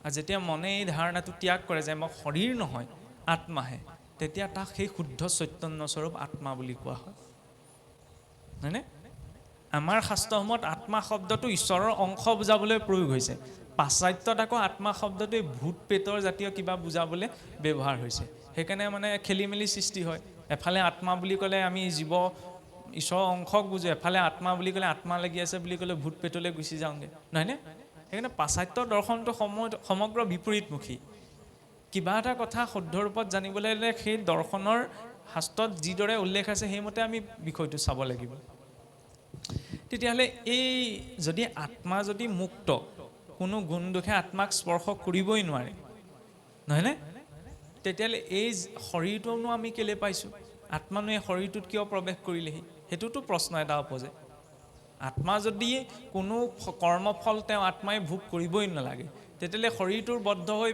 এই পূৰ্বজন্মৰ কৰ্মফলৰ আধাৰত এই শৰীৰটো কেনেকৈ পালে তাৰ মূল কাৰণ হৈছে যেতিয়া নিজৰ স্বৰূপ পাহৰি সেই আত্মাই নিজকে শৰীৰ বুলি ভাবিবলৈ আৰম্ভ কৰে তেতিয়াই তাৰ বন্ধন উৎপত্তি হয় কিন্তু শৰীৰটোত থাকিও যদি ব্যক্তিজনৰ এইটো জ্ঞান উপজি যায় যে মই শৰীৰ নহয় আত্মাহে তেতিয়াহ'লে তেওঁ শৰীৰত থাকিও মুক্ত জীৱন্ততে মুক্ত বুলি যাক কোৱা হয় আৰু সেই জ্ঞানটো অৰ্জন কৰিবলৈ যাওঁতে অকণমান খেলি মেলি আছে জ্ঞান মাৰ্গত অহংকাৰো উপজিব পাৰে মই জানিছোঁ মই বুজিছোঁ মই জগতত লিপ্ত নহয় মই নিৰ্লিপ্ত সেইবাবে সেই জ্ঞানত ভক্তিটো যুক্ত কৰিবলৈ সেই আত্মাক কি বুলি পৰিচয় দিয়া হৈছে ঈশ্বৰৰ সেৱকৰূপী আত্মা মানে আমি চাকৰহে মালিক নহয় ঈশ্বৰৰ সেব্য তত্ত্ব সংসাৰখনত এটাই আছে তেওঁ হৈছে ঈশ্বৰ আৰু বাকী সকলো সেৱক শিক্ষকজন শিক্ষানুষ্ঠানৰ সেৱামূলক কৰ্মত জড়িত হৈ আছে খেতিয়কজন খেতিটোৰ, গৃহস্থীজন গৃহখনৰ সেৱামূলক কৰ্মত আছেনে নাই? মানে আমি সকলো সেৱকেই, গতিকে সেৱকৰ দায়িত্ব হৈছে নিজৰ দায়িত্বটো পালন কৰা, মালিকৰ কামত হস্তক্ষেপ কৰাটো নহয়। কিছুসকলতো সেৱকৰ ইমান পৰ্যায়লৈ গুচি যায়, কুকুৰ মেকুৰী পোহে নহয়, পুহি পেলাই সিহঁতৰ বিষ্ঠামূত্ৰ চাফ কৰাৰ দায়িত্বচোন গৃহস্থজনে পালন কৰে। কুকুৰ মেকুৰীটো যেতিয়া তেওঁ সেৱক হ'বলৈ মনত সংকোচ বোধ কৰে, তেতিয়া ঈশ্বৰৰ সেৱক বুলি ক'বলৈ মনত সংকোচ কিয় বোধ কৰে সেইটো নাজানো আৰু। ঈশ্বৰৰ সেৱক মানে ভকত নহয় জানো? ভকত বুলি ক'লে আমাৰ সচৰাচৰ বুজি থাকে নাম গুণ গাই ঘূৰি ফুৰাসকলে আৰু, নহয়নে? এনেকুৱা এটা সংজ্ঞা বুলি ভাবে, কাম নাই আৰু সেই সকাম এটা ভাঙিব পাৰে, ভকত বুলি ক'লে সেই বুলিয়ে ভাবে। কিন্তু সেয়াই ভকতৰ সংজ্ঞা নহয়। ভকত মানে কাক কোৱা হৈছে? কম ডাঙৰ দায়িত্বনে? এইযোৰ কম ডাঙৰ ইউনিফৰ্ম, এইযোৰ ইউনিফৰ্ম পিন্ধি খেলি মেলি কৰিবলৈ হ'লে উপায় নাই, বৈকুণ্ঠৰ পৰা খহিব লাগে। জয় বিজয় আছিল নহয় বৈকুণ্ঠত, কিয় সহায় দিলে? ভেঙুচালি কয় মোৰে ঘৰত থাকি পেলাই য'ত কোনো ধৰণৰ কুণ্ঠাই থাকিব নোৱাৰে, মোৰে ভক্তসকলক অপমান কৰিব, 3টা জনমৰ বাবে সহায় দিলে। আমি হাত সাৰি যাব পাৰিমনে এতিয়া? সেইটোহে লাগে। কৰোণাময় বুলি তেওঁ চৰণত ধৰিছোঁ, কালৰ মূৰ্তিটো সেইজনেই। যদুবীৰসকলে ইমানখিনি পুণ্যৰ থকাৰ পাছতো ঋষিসকলক অপমান কৰাৰ বাবে সমগ্ৰ যদুগণ ধ্বংস হ'ব লগা হ'ল, নহয়নে? আৰু এটা উদাহৰণ এই গীতাৰ প্ৰসংগতে আহে। আমিতো জানো যে 100 কৌৰৱ আছিল, 100 কৌৰৱৰ বোলে 100 কৌৰৱেই পাণ্ডৱৰ বিৰুদ্ধে যুঁজিছিল, নহয়। এজন এনেকুৱা কৌৰৱো আছিল যিজন কৌৰৱে পঞ্চপাণ্ডৱৰ হৈ মহাভাৰতৰ যুদ্ধত যুঁজ লাগিছিল, ইয়ুয়ুৎসু। কাৰণ তেওঁ জানিছিল যে তেওঁৰ ভাতৃসকল অধৰ্মৰ পক্ষত আছে। কিন্তু চাওকচোন, সেইখিনিতে বৰ ধুনীয়াকৈ প্ৰসংগ এটা আহে। যেতিয়া মহাভাৰতৰ যুদ্ধ শেষ হ'ল, যুদ্ধ হোৱাৰ পাছত ইয়ুৎসু পঞ্চপাণ্ডৱৰ সহিত হস্তিনাপুৰলৈ উভতি আহিছিল। উভতি অহাৰ পিছত মাতৃ গান্ধাৰীয়ে যেতিয়া তেওঁলোকক আগবঢ়াই আনিবলৈ গৈছিল, যেতিয়া ইয়ুৎসুক দেখা পাইছিল, দেখা পাই লৈ বৰ কৰুণ ভাৱত গান্ধাৰীয়ে ক'লে যে বোপাই, যে তোক মই সন্মানে ঘৰৰ ভিতৰলৈকে লৈ যাম নে তোক মই প্ৰশংসাই কৰিম একো ভাবি পোৱা নাই। এফালে তই ধৰ্মৰ পক্ষত থাকিলি মানি লৈছোঁ, কিন্তু এফালে নিজৰ ভাই ককাই পিতৃ পিতামহ সকলোক হত্যা কৰি তই ঘৰলৈ আহিছোঁ। এই কথাষাৰ যেতিয়া নিজৰ মাকৰ মুখৰ পৰা শুনিলে, তেওঁ মানে অন্তৰত ইমান আঘাত লাগিলে। ইয়ুৎসুৱে অলপ পাছতে আত্মহত্যা কৰিলে। আৰু আত্মহত্যা কৰিলে আমাৰ কোৱা হয় বোলে প্ৰেত যোনি পায়, কাৰণ স্থূল শৰীৰটোহে এৰি থৈ যায়, সূক্ষ্ম শৰীৰটো নষ্ট নহয়। যেতিয়া তেওঁ প্ৰেত যোনি পালে, তেতিয়া পঞ্চপাণ্ডৱে একে সমস্বৰে ভগৱন্তক কৈছিল যে প্ৰভু, ইয়ুৎসুৱে গোটেই জীৱনটো ধৰ্মৰ পক্ষত থাকিলে, কিন্তু অন্তিম সময়ত তেওঁ মনৰ অনুতাপত আত্মহত্যা কৰিলে। সেইকাৰণে ইতিহাস পুৰাণত আত্মহত্যা প্ৰথম সেই ইয়ুৎসুৱে কৰিছিল। গতিকে তেওঁ এতিয়া প্ৰেতজনী পোৱাৰ বাবে তেওঁক মুক্তি প্ৰদান কৰা, কাৰণ আকস্মাত গোটেই জীৱনটো তেওঁ ধৰ্মৰ অৰ্থে অৰ্পণ কৰিলে। তেতিয়া ভগৱান কৃষ্ণই কি কৈছিল? যে মই তেওঁক মুক্তি দিব নোৱাৰোঁ, কাৰণ তেওঁ আত্মহত্যা কৰি মহাপাপ আচৰণ কৰিলে। মানে এফালে গোটেই জীৱনত আচৰণ কৰা ধৰ্ম, আৰু এফালে এটা আত্মহত্যা। আত্মহত্যাক মহাপাপ বুলি কিয় কৈছে? কাৰণ এই শৰীৰটোৰ ওপৰত আপোনাৰ মোৰ অধিকাৰ নাই। এই শৰীৰটো ঈশ্বৰৰ ইচ্ছাত প্ৰাপ্ত হৈছে আৰু তেতিয়ালৈকে থাকিব। এই শৰীৰটোৰ পৰা জোৰ জবৰদস্তি আপুনি মই ওলাব নোৱাৰোঁ। অপৰাধ হয়নে নহয়? সেইকাৰণে কোৱা হয়, আমাৰ দৰ্শনত আৰু এটা কথা কোৱা হৈছে যে এই কেতিয়াবা মৃতক এজন মানে যাওঁ অৱস্থাত থাকিলে, কেতিয়াবা চাবচোন আমাৰ ভকত কিছুসকলে গৈ পেলাই তাত গীতা পাঠ ভাগৱত পাঠ কৰে। এইটো কিন্তু শাস্ত্ৰ বিৰুদ্ধ কাম। কেনেকৈ শাস্ত্ৰ বিৰুদ্ধ কাম? যদি সেই মৃতশয্যাত পৰি থকা ব্যক্তিজনে সজ্ঞানে কৈছে যে মই ঈশ্বৰৰ নাম শুনিব বিচাৰিছোঁ, ভকতসকলক মাতি আনা, তেতিয়াহ'লে সেয়াই ক্ৰিয়া কৰিব, যদি তেওঁ সজ্ঞানত কৈছে। কিন্তু যদি তেওঁ অজ্ঞানত আছে, তাৰপিছত যদি সোনকালে জীৱটো যাওকগৈ বুলি আমি লৰা ঢপৰা কৈছোঁ, হয় সকলোৱে বেয়া লাগে। মানুহ এজন যেতিয়া ধৰি লওক মৃতশয্যাত কেকাই থাকিব, দেখা সকলোৰ শত্ৰুজনৰো মনটোৱে ক'ব। আমাৰ সমাজত এটা দৰ্শন চলি গ'ল যে ধৰি লওক তেওঁ ইমান কষ্ট খাই থকাতকৈ কিবা শাস্ত্ৰ অকণমান পাঠ কৰি দিলে তেওঁ জীৱটো সোনকালে গুচি যাবগৈ। সেইখিনিত সেই কামটো শাস্ত্ৰ বিৰুদ্ধ কেনেকৈ হৈ যায়? কাৰণ প্ৰত্যেক জীৱই নিজৰ শৰীৰটো এৰি যাব নিবিচাৰে। তেওঁ কষ্টতে, আমি পৰিস্থিতিত পৰিহে কওঁ, দুখত থাকিহে কওঁ যে ইয়াতকৈ আৰু ইমান কষ্ট পোৱাতকৈ মৰি থকাই ভাল হয়। কিন্তু কোনেও মৰিব নিবিচাৰে। তেওঁ শৰীৰটোৰ প্ৰতি মোহ আছে, শৰীৰটোৰ প্ৰতি নাথাকিলেও ঘৰখনৰ প্ৰতি আছে। তেতিয়াহ'লে এইফালে যদি আশীৰ্বাদ দি সোনকালে পঠাই দিয়া যায়, 1 মিনিট যদি আগতীয়াকৈ পঠোৱা হ'ল, মোৰ ভাগৰ 1 মিনিট কমি আহিব নহয়, কাৰণ ঈশ্বৰ প্ৰদত্ত সময় আছিল। নহয়নে? আমি ঈশ্বৰক প্ৰাৰ্থনা কৰিব পাৰোঁ যে প্ৰভু তেওঁ ইমান কষ্ট পাই আছে, গতিকে তেওঁ যদি তেওঁ থাকিব লাগে তেওঁক আৰোগ্য কৰি দিয়া, আৰু যদি তেওঁ যাব লগা আছে, তেওঁ কষ্ট ভুগিছে, পৰিয়ালৰ মানুহখিনিও সুখে শান্তিৰে থাকিব পৰা নাই, গতিকে তেওঁক তুমি লৈ যোৱা। কিন্তু মানে আশীৰ্বাদ দি পঠিওৱাটো উচিত নহয়, যদিও গুচি যায়, কাৰণ এইটো ভগতৰ শক্তিতে পথালে যাবই লাগিব, কথাষাৰ সত্যটো ৰাখিব লাগিব। আৰু দ্বিতীয়তে কথাটো হয় কি, যদি তেওঁ সজ্ঞানত কোৱা নাই তেতিয়া শাস্ত্ৰ পাঠ কৰি কিয় লাভ নাই? আপুনিয়ে ভাবিছা, মোৰ আঙুলিটো যদি কাটে, ওচৰতে ভাগৱত পাঠ পঢ়ি আছে, মই বিষটোলৈ মন দিম নে ভাগৱত পাঠলৈ মন দিম? বিষটোলৈ মন দিম।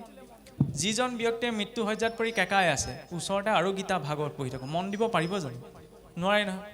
আৰু যদি নিজে মন দিয়া নাই তেতিয়াহ'লে লাভ নাই, কাৰণ মনৰ চিন্তনৰ জৰিয়তে তেওঁ গতিটো পাব। মন্থৰাও ৰামৰ ৰাজ্যত আছিল, উচ্চ গতি পালে নি ৰামৰ ৰাজ্যত থাকিলে বুলি? নাই পোৱা নহয়। নিজৰ অন্তৰখনে যদি ঈশ্বৰক চিন্তনেই হোৱা নাই, তেতিয়াহ'লে ৰাম ৰাজ্যত থাকিও লাভ নাই। আমিতো সাধাৰণ মনুষ্য, যদি মনেৰে মই চিন্তা কৰিব পৰা নাই, ওচৰত পঢ়ি লাভ নাই। সেইকাৰণে সজ্ঞানত কোৱাজনৰ বাবেহে, অজ্ঞানত কোৱাজনৰ বাবে নহয়। সেই দৃষ্টিৰ ফালৰ পৰা এই কথা প্ৰসংগ মই এইকাৰণেই টানি আনিলোঁ, কাৰণ আজিকালি আত্মহত্যাৰ পৰিমাণ বহুত বৃদ্ধি পাইছে। আমাৰ এইবিলাক সমাজত নাই ইমান প্ৰচলন, কাৰণ কোনোবাই ক'ব পাৰে যে ধৰি লওক আমাৰ গাঁও অঞ্চলত বৰ্তমান আজি আধুনিক জগতখন যেনেদৰে বিকাশ পাইছে, তেনেকুৱা বিকাশ গাঁও অঞ্চলবিলাকে লাভ কৰা নাই, সেইটো সত্য কথা। কিন্তু গাঁৱত সংস্কাৰ আছে, নহয়নে? মানুহজনে লাগিলে গোটেই দিনটোৱেই দন লাগক, কিন্তু তেওঁ আত্মহত্যাৰ দৰে সিদ্ধান্ত পটককৈ নলয়, লাগিলে তেওঁ আৰু টেনশ্যনত থাকক।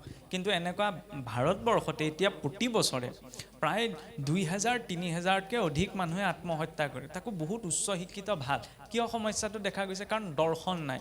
কেৱল পুথিগত শিক্ষাই জীৱক নিজৰ শৰীৰটোৰ মূল্য বুজাব নোৱাৰে। ইমান এটা দুৰ্লভ ভৰি পাইছোঁ, নহয়নে? ক্ষণে ক্ষণে আয়ুস টুটি গৈ আছে। এইটো নিজৰেও অৰ্জন কৰি লোৱা নাই। 84 লাখ জনী পাৰ কৰি সুযোগটো পাইছে, তেতিয়াহ'লে দায়িত্ব প্ৰত্যেক ব্যক্তিয়ে, কোনোবাই খেতিটো কৰিবলৈ পাইছে, কোনোবাই ব্যৱসায়ী, কোনোবাই শিক্ষক, যাৰ যি কৰ্ম, সেই কৰ্মক ঈশ্বৰত অৰ্পণা কৰি যোৱা। আৰু সেই কৰ্ম কৰিবলৈ যাওঁতে সাংখ্য যুগৰ পাছতে সেইবাবে আহিছে কি কৰ্মযুগৰ কথা, নহয়নে? প্ৰথমতে জ্ঞান হ'ল যে মই ঈশ্বৰৰ অংশ, আৰু ঈশ্বৰৰ অংশ বুলি জনালৈকে তেওঁ বেয়া কৰ্ম নকৰে। কাৰোবাক কপটতা, নিষ্ঠুৰতা জড়িত এই কৰ্মসকলৰবিলাকৰ সৈতে জড়িত নহয়। কিন্তু এদিনতে এই ধাৰণাটো গুচি নাহে, এইবিলাক চব ভাষণত কৈ থকা কথা, কৈছে আৰু এফালে।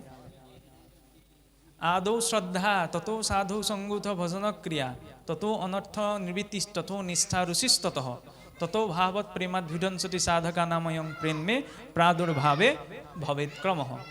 প্ৰথমতে শ্ৰদ্ধাটোতো লাগিব, শ্ৰদ্ধাযুক্ত হৈ সৎসংগলৈ যাব লাগিব। বিনা সৎসংগ অবিহনে জীৱই জ্ঞান থাকিও লাভ নাই। কিয় সৎসংগ অবিহনে জ্ঞান থাকি লাভ নাই?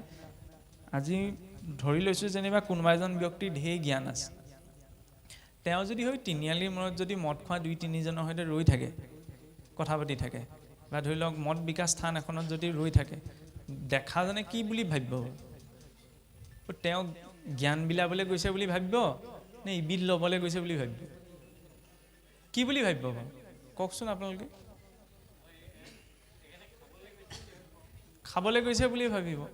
তাৰ বিপৰীতে কোনোবাই ধৰ্মজ্ঞান একোৱেই নাজানে, হ'লেও বোলে নামঘৰত বহি আছে, কাৰোবাৰ সাহস আছেনে তেওঁক অভকত বুলি ক'ব পৰা, অজ্ঞানী বুলি ক'ব পৰা? ক'বনে কোনোবাই? কাৰো সাহস নাই। তেতিয়াহ'লে ব্যক্তিৰ স্থিতিটো ক'ৰ পৰা নিৰ্ণয় হয়?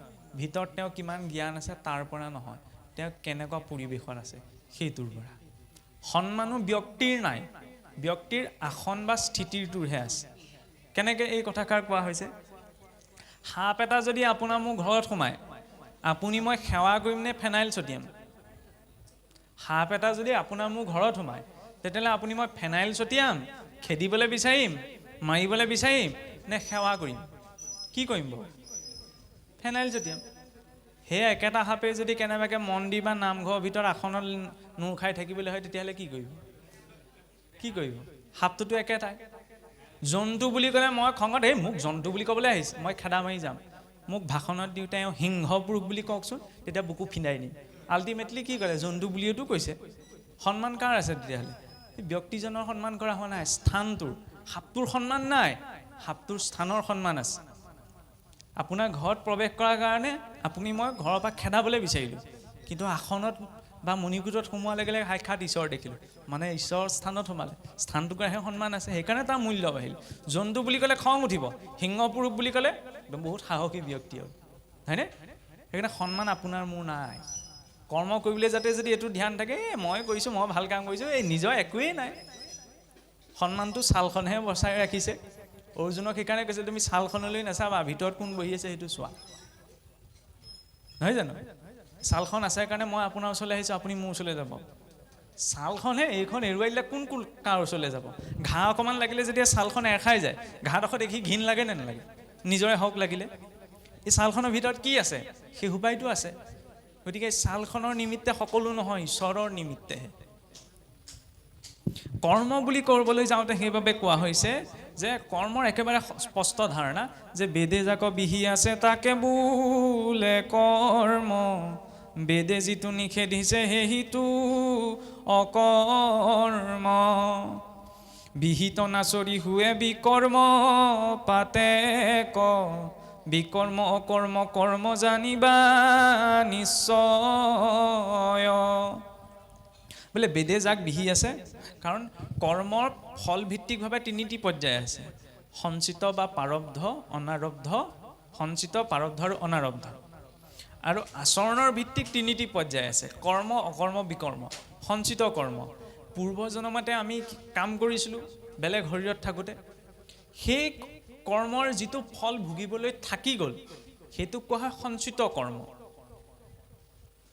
প্ৰাৰব্ধ, পূৰ্বতে আমি যি কাম কৰিলোঁ সেই কৰ্মৰ সম্পূৰ্ণ ফলভোগ সেইটো জীৱনতে নহ'ল, এইটো জীৱনৰ সৈতেও সম্পৰ্ক আছে, সেইটোক কোৱা হয় সঞ্চিত, ক্ষমা কৰিব, প্ৰাৰব্ধ কৰ্ম। আৰু যিটো কৰ্ম কৰাৰ পাছত সম্পূৰ্ণ ফল, আমি ফলটো নুভুগিলোঁ, কৰ্মটো কৰিলোঁ কিন্তু ফলটো নুভুগিলোঁ, সেইটো সঞ্চিত। আৰু যিটো কৰ্ম কৰাৰ পিছত সম্পূৰ্ণ ফলটো তেতিয়া নুভুগিলোঁ, এতিয়ালৈ অলপ বাকী আছে, সেইটো কোৱা হৈছে প্ৰাৰব্ধ বুলি। আৰু সেই প্ৰাৰব্ধৰ আধাৰতে আপুনি মই এইটো জনমত সম্পৰ্কবিলাক পাওঁ। কেনেকৈ?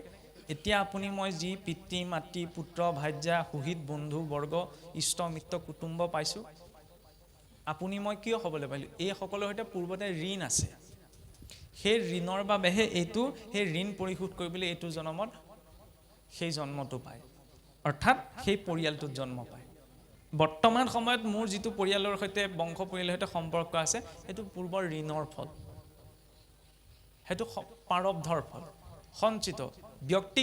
ব্যক্তিৰ ৰূপত মোৰ যিখিনি কৰ্মৰ ফল এতিয়ালৈকে ভুগিবলৈ আছে সেইখিনি হৈছে সঞ্চিত। আৰু অনাৰব্ধ, এতিয়া আমি যিবিলাক কাম কৰি আছোঁ ইয়াৰ পাছত অনাগত সময়টো আমাৰ নিৰ্ধাৰণ হয়, সেইখিনি হৈছে অনাৰব্ধ। এতিয়া কৰ্মত তিনিটি পৰ্যায়ত আচৰণ হয়। বিজ্ঞানৰ মতে কিবা এটা বস্তু কৰ্ম সম্পাদন হ'বলৈ হ'লে বস্তুৰ স্থানান্তৰ হ'ব লাগিব। এই মোবাইলটো মই 1 ঘণ্টা সময় যদি হাতত লৈ থাকোঁ তেতিয়া এইটো কৰ্ম বুলি কোৱা নহয় বিজ্ঞানৰ দিছে, ইয়াৰ মানে স্থানান্তৰ হ'ব লাগিব, তেতিয়া সেইটোক বিজ্ঞানে কৰ্ম বুলি কয়।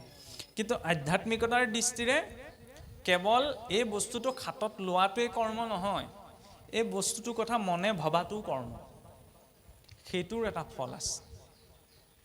সেইবাবে চাবচোন আমাৰ মহাপুৰুষৰ দৰ্শনত প্ৰতিটো কথাৰ আগতে আমাৰ তিনিটা কথা সোমোৱাই দিলে, কায় মনোবাক্যে, কায় মনোবাক্যে, যিকোনো কামৰ ক্ষেত্ৰত কায় মনোবাক্যে। এই তিনিটা কিয় আনিলে? কাৰণ এই তিনিওটাৰ জৰিয়তে কৰ্ম আচৰণ হয়। কায় মনোবাক্যে জীৱে যতে ক আচৰে, তাহা কবুলয় কৰ্ম জানিবা নিশ্চয়ে। মানে মই হাতে কামে কিবা এটা ক্ৰিয়া আচৰণ কৰিছোঁ, সেইটোতো কৰ্ম হ'লেই। মুখেৰে কিবা এটা কৈছোঁ, সেইটোও কৰ্ম। মুখেৰে কিবা এটা কোৱাৰো ফল থাকে, মই যদি ভাল কথা কওঁ তেতিয়া ভাল ফল পাম, আৰু যদি বেয়া কথা কওঁ তেতিয়াহ'লে বেয়া ফলটো পাম। আৰু সিমানেই নহয়, মনেৰে চিন্তা, মই হাতেৰে ভাল কাম কৰিছোঁ, মুখেৰে ভাল কথা কৈছোঁ, মনেৰে যদি বেয়া চিন্তা কৰোঁ তেতিয়াহ'লে তাক ইন্দ্ৰিয়াৰ্থান বিমূঢ়াত্মা মিথ্যাচাৰ উচ্যতে, যে ইন্দ্ৰিয়ৰ অৰ্থে আচৰণ কৰা সেইটো মিথ্যাচাৰ বুলিহে কোৱা হৈছে। মানে তাৰ জৰিয়তে আমি ফলটো ভুগিব লগা হয়। আৰু সেই কৰ্ম আচৰণৰ ক্ষেত্ৰলৈ যাবলৈ হ'লে এই 3 প্ৰকাৰৰ কৰ্মৰ কথা কৈছে, যে কৰ্ম, অকৰ্ম, বিকৰ্ম। বেদে যাক বিহি আছে তাকে বোলে কৰ্ম। বেদে মানে কি? শাস্ত্ৰ, শাস্ত্ৰবিহিত যিবিলাক ক্ৰিয়া সেইবিলাকে হৈছে কৰ্ম। শাস্ত্ৰই কোনবিলাক কৰ্ম বিধান দিছে সেইটো কথা কাৰণেতো আমি শাস্ত্ৰ চবে সকলো সময়তে লুটিয়াই পেলাই মই এইটো কাম কৰিবলৈ আগবাঢ়িছোঁ, এইটো শাস্ত্ৰত আছেনে নাই, চাই ল'ম নি? এইটো কথা কোৱা হোৱা নাই। শাস্ত্ৰবিহিত কৰ্ম মানে কেনেকুৱা কৰ্মৰ কথা কৈছে? যিটো কাম কৰিবলৈ যাতে কোনো ধৰণৰ কপটতা নাই, কাকো কষ্ট দিয়া হোৱা নাই, কাৰো হিংসা আচৰণ কৰা হোৱা নাই, কাৰোকো ঠগ প্ৰবঞ্চনা কৰা হোৱা নাই, সেইখিনিতো শাস্ত্ৰবিহিত কৰ্ম, হয়নে নহয়? যিটো কাম কৰিবলৈ যাতে কাৰোবাক ঠগ প্ৰবঞ্চনা কৰিব লগা হৈছে, কাৰোবাক দুখ দিয়া হৈছে, কাৰোবাৰ হিংসা আচৰণ কৰা হৈছে, সেইটোতো শাস্ত্ৰবিহিত কৰ্ম হ'ব নোৱাৰে। গতিকে এইটো সাধাৰণভাৱে কিছুমান কথা আমি ভাবিব লাগে। বেদে যাক বিহি আছে তাকে বোলে কৰ্ম বুলি কওঁতে সহজভাৱে আমি কি বুজিম? যিটো কৰিবলৈ যাতে কাকো কষ্ট লাগিলে যিয়েই নহওক, এইটো নহয় বোলে ধৰ্মৰ কাৰণে কিছুমানক কেতিয়াবা আমি প্ৰতাৰণা কৰিব লগা হয়, সেইটো সম্ভৱেই নহয়। কিছুসকলে কয় এনেকুৱা উদাহৰণ আছে, মিছা কথা কৈ আপোনাৰ কি কয়, বহুত ডাঙৰ অনুষ্ঠান পাতে, কৈছোঁ আৰু বহুত ডাঙৰ অনুষ্ঠান পাতে, আনক মিছা কথা কৈ পেলাই টকা পইচা আনে, বোলে ধৰ্মৰ কাৰণেহে কৈছে, একো নাই। এইটো ডাঙৰ ভুল কাম। কাৰণ অধৰ্ম মাৰ্গেৰে অৰ্জন কৰা ধনেৰে যদি সহস্ৰ অশ্বমেধ যজ্ঞও পাতে, তেতিয়াহ'লে তাৰ কোনো ফল নাই। কাৰণ আমি ধনক হাতৰ পৰা ধৰি লওক এটকা এটা পৰিলেও আমি কি বুলি কওঁ? হাতৰ পৰা তোলোতে মাতিবা কৃষ্ণ বুলি কওঁ নে নকওঁ? কেলৈ কওঁ বাৰু? এইটোতো আমাক ধৰি লওক স্বভাৱগতভাৱে আমাৰ মুখৰ পৰা ওলাই যায়, কোনেওতো নিশিকায় পইচাটো পৰিলে কৃষ্ণ বুলি তুলিবা বুলি। কিয় ওলায়? তাতকৈ কাগজখন পৰিলে মই কৃষ্ণ বুলি তোলোঁ নি? নুতুলোঁ নহয়। কাপোৰখন পৰিলে কৃষ্ণ বুলি তোলোঁ নি? নুতুলোঁ নহয়। কিয় পইচাটো পৰিলে কৃষ্ণ বুলি তোলোঁ? পইচা বা ধন নহয় জানো? ধনৰ অধিষ্ঠাত্ৰী বুলি কাক জানো আমি? লক্ষ্মী। লক্ষ্মী কোননো? নাৰায়ণৰ পত্নী নহয় জানো? জগতৰ ঈশ্বৰৰ পত্নী নহয় জানো? জগতৰ ঈশ্বৰৰ পত্নী মানে তেওঁ যদি জগত পিতৃ, লক্ষ্মী জগত মাতৃ। মাতৃ হয়নে নহয়? মাতৃৰ ভাৱ জড়িত হৈ আছে। আমি ধনক কেৱল বিষয়ভোগৰ এটা বস্তু বুলি জ্ঞান নকৰোঁ, আৰু যদি মাতৃ বুলি জ্ঞান কৰোঁ। সেইকাৰণে চাবচোন, গুৱা পাণটো আগবঢ়ালেও তাত এটকা এটাও দিয়ে নে নিদিয়ে? দিয়ে নে নিদিয়ে?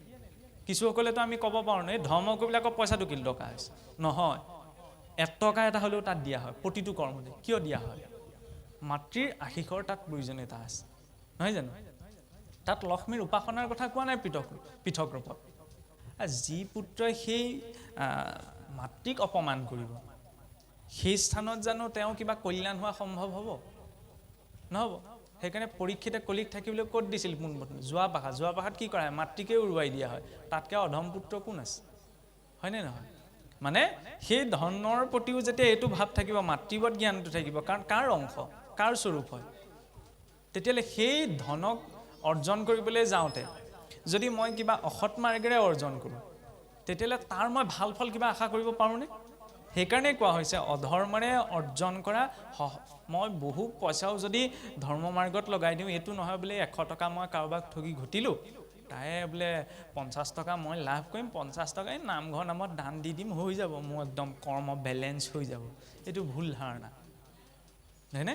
চাবলৈ গ'লে কলিতটো এতিয়া দ্বাদশতটো ইমানলৈকে লিখা হৈছে যে দান পুণ্য কৰিলে মুহুৰ হৈব খ্যাতি, হেন দম্ভভাৱে ধৰ্ম আচৰিবে আতি। কেতিয়াবা দেখাও যায় যে মই কৰিছোঁ বুলি মানে ধৰি লওক এই গামোচা পিন্ধিবলৈহে কিছুমান কাম কৰা নিচিনা হয়, হয়নে? আগতে ৰজা মহাৰজাবিলাকে ইমান ডাঙৰ ডাঙৰ মঠ মন্দিৰ বনাই থৈ গ'ল, ক'তো নিজৰ নাম লিখি থৈ নগ'ল। আজিকালি চকী এখন দিলেও নামটো লিখি দিব লাগিব, হয়নে? কিবা এটা সামাজিক ৰূপত কৰিলে নিস্বাৰ্থ ভাৱটো লাগে, সেইটো লাগিলে ময়ে কৰিছোঁ বা আপুনিয়ে কৰিছোঁ।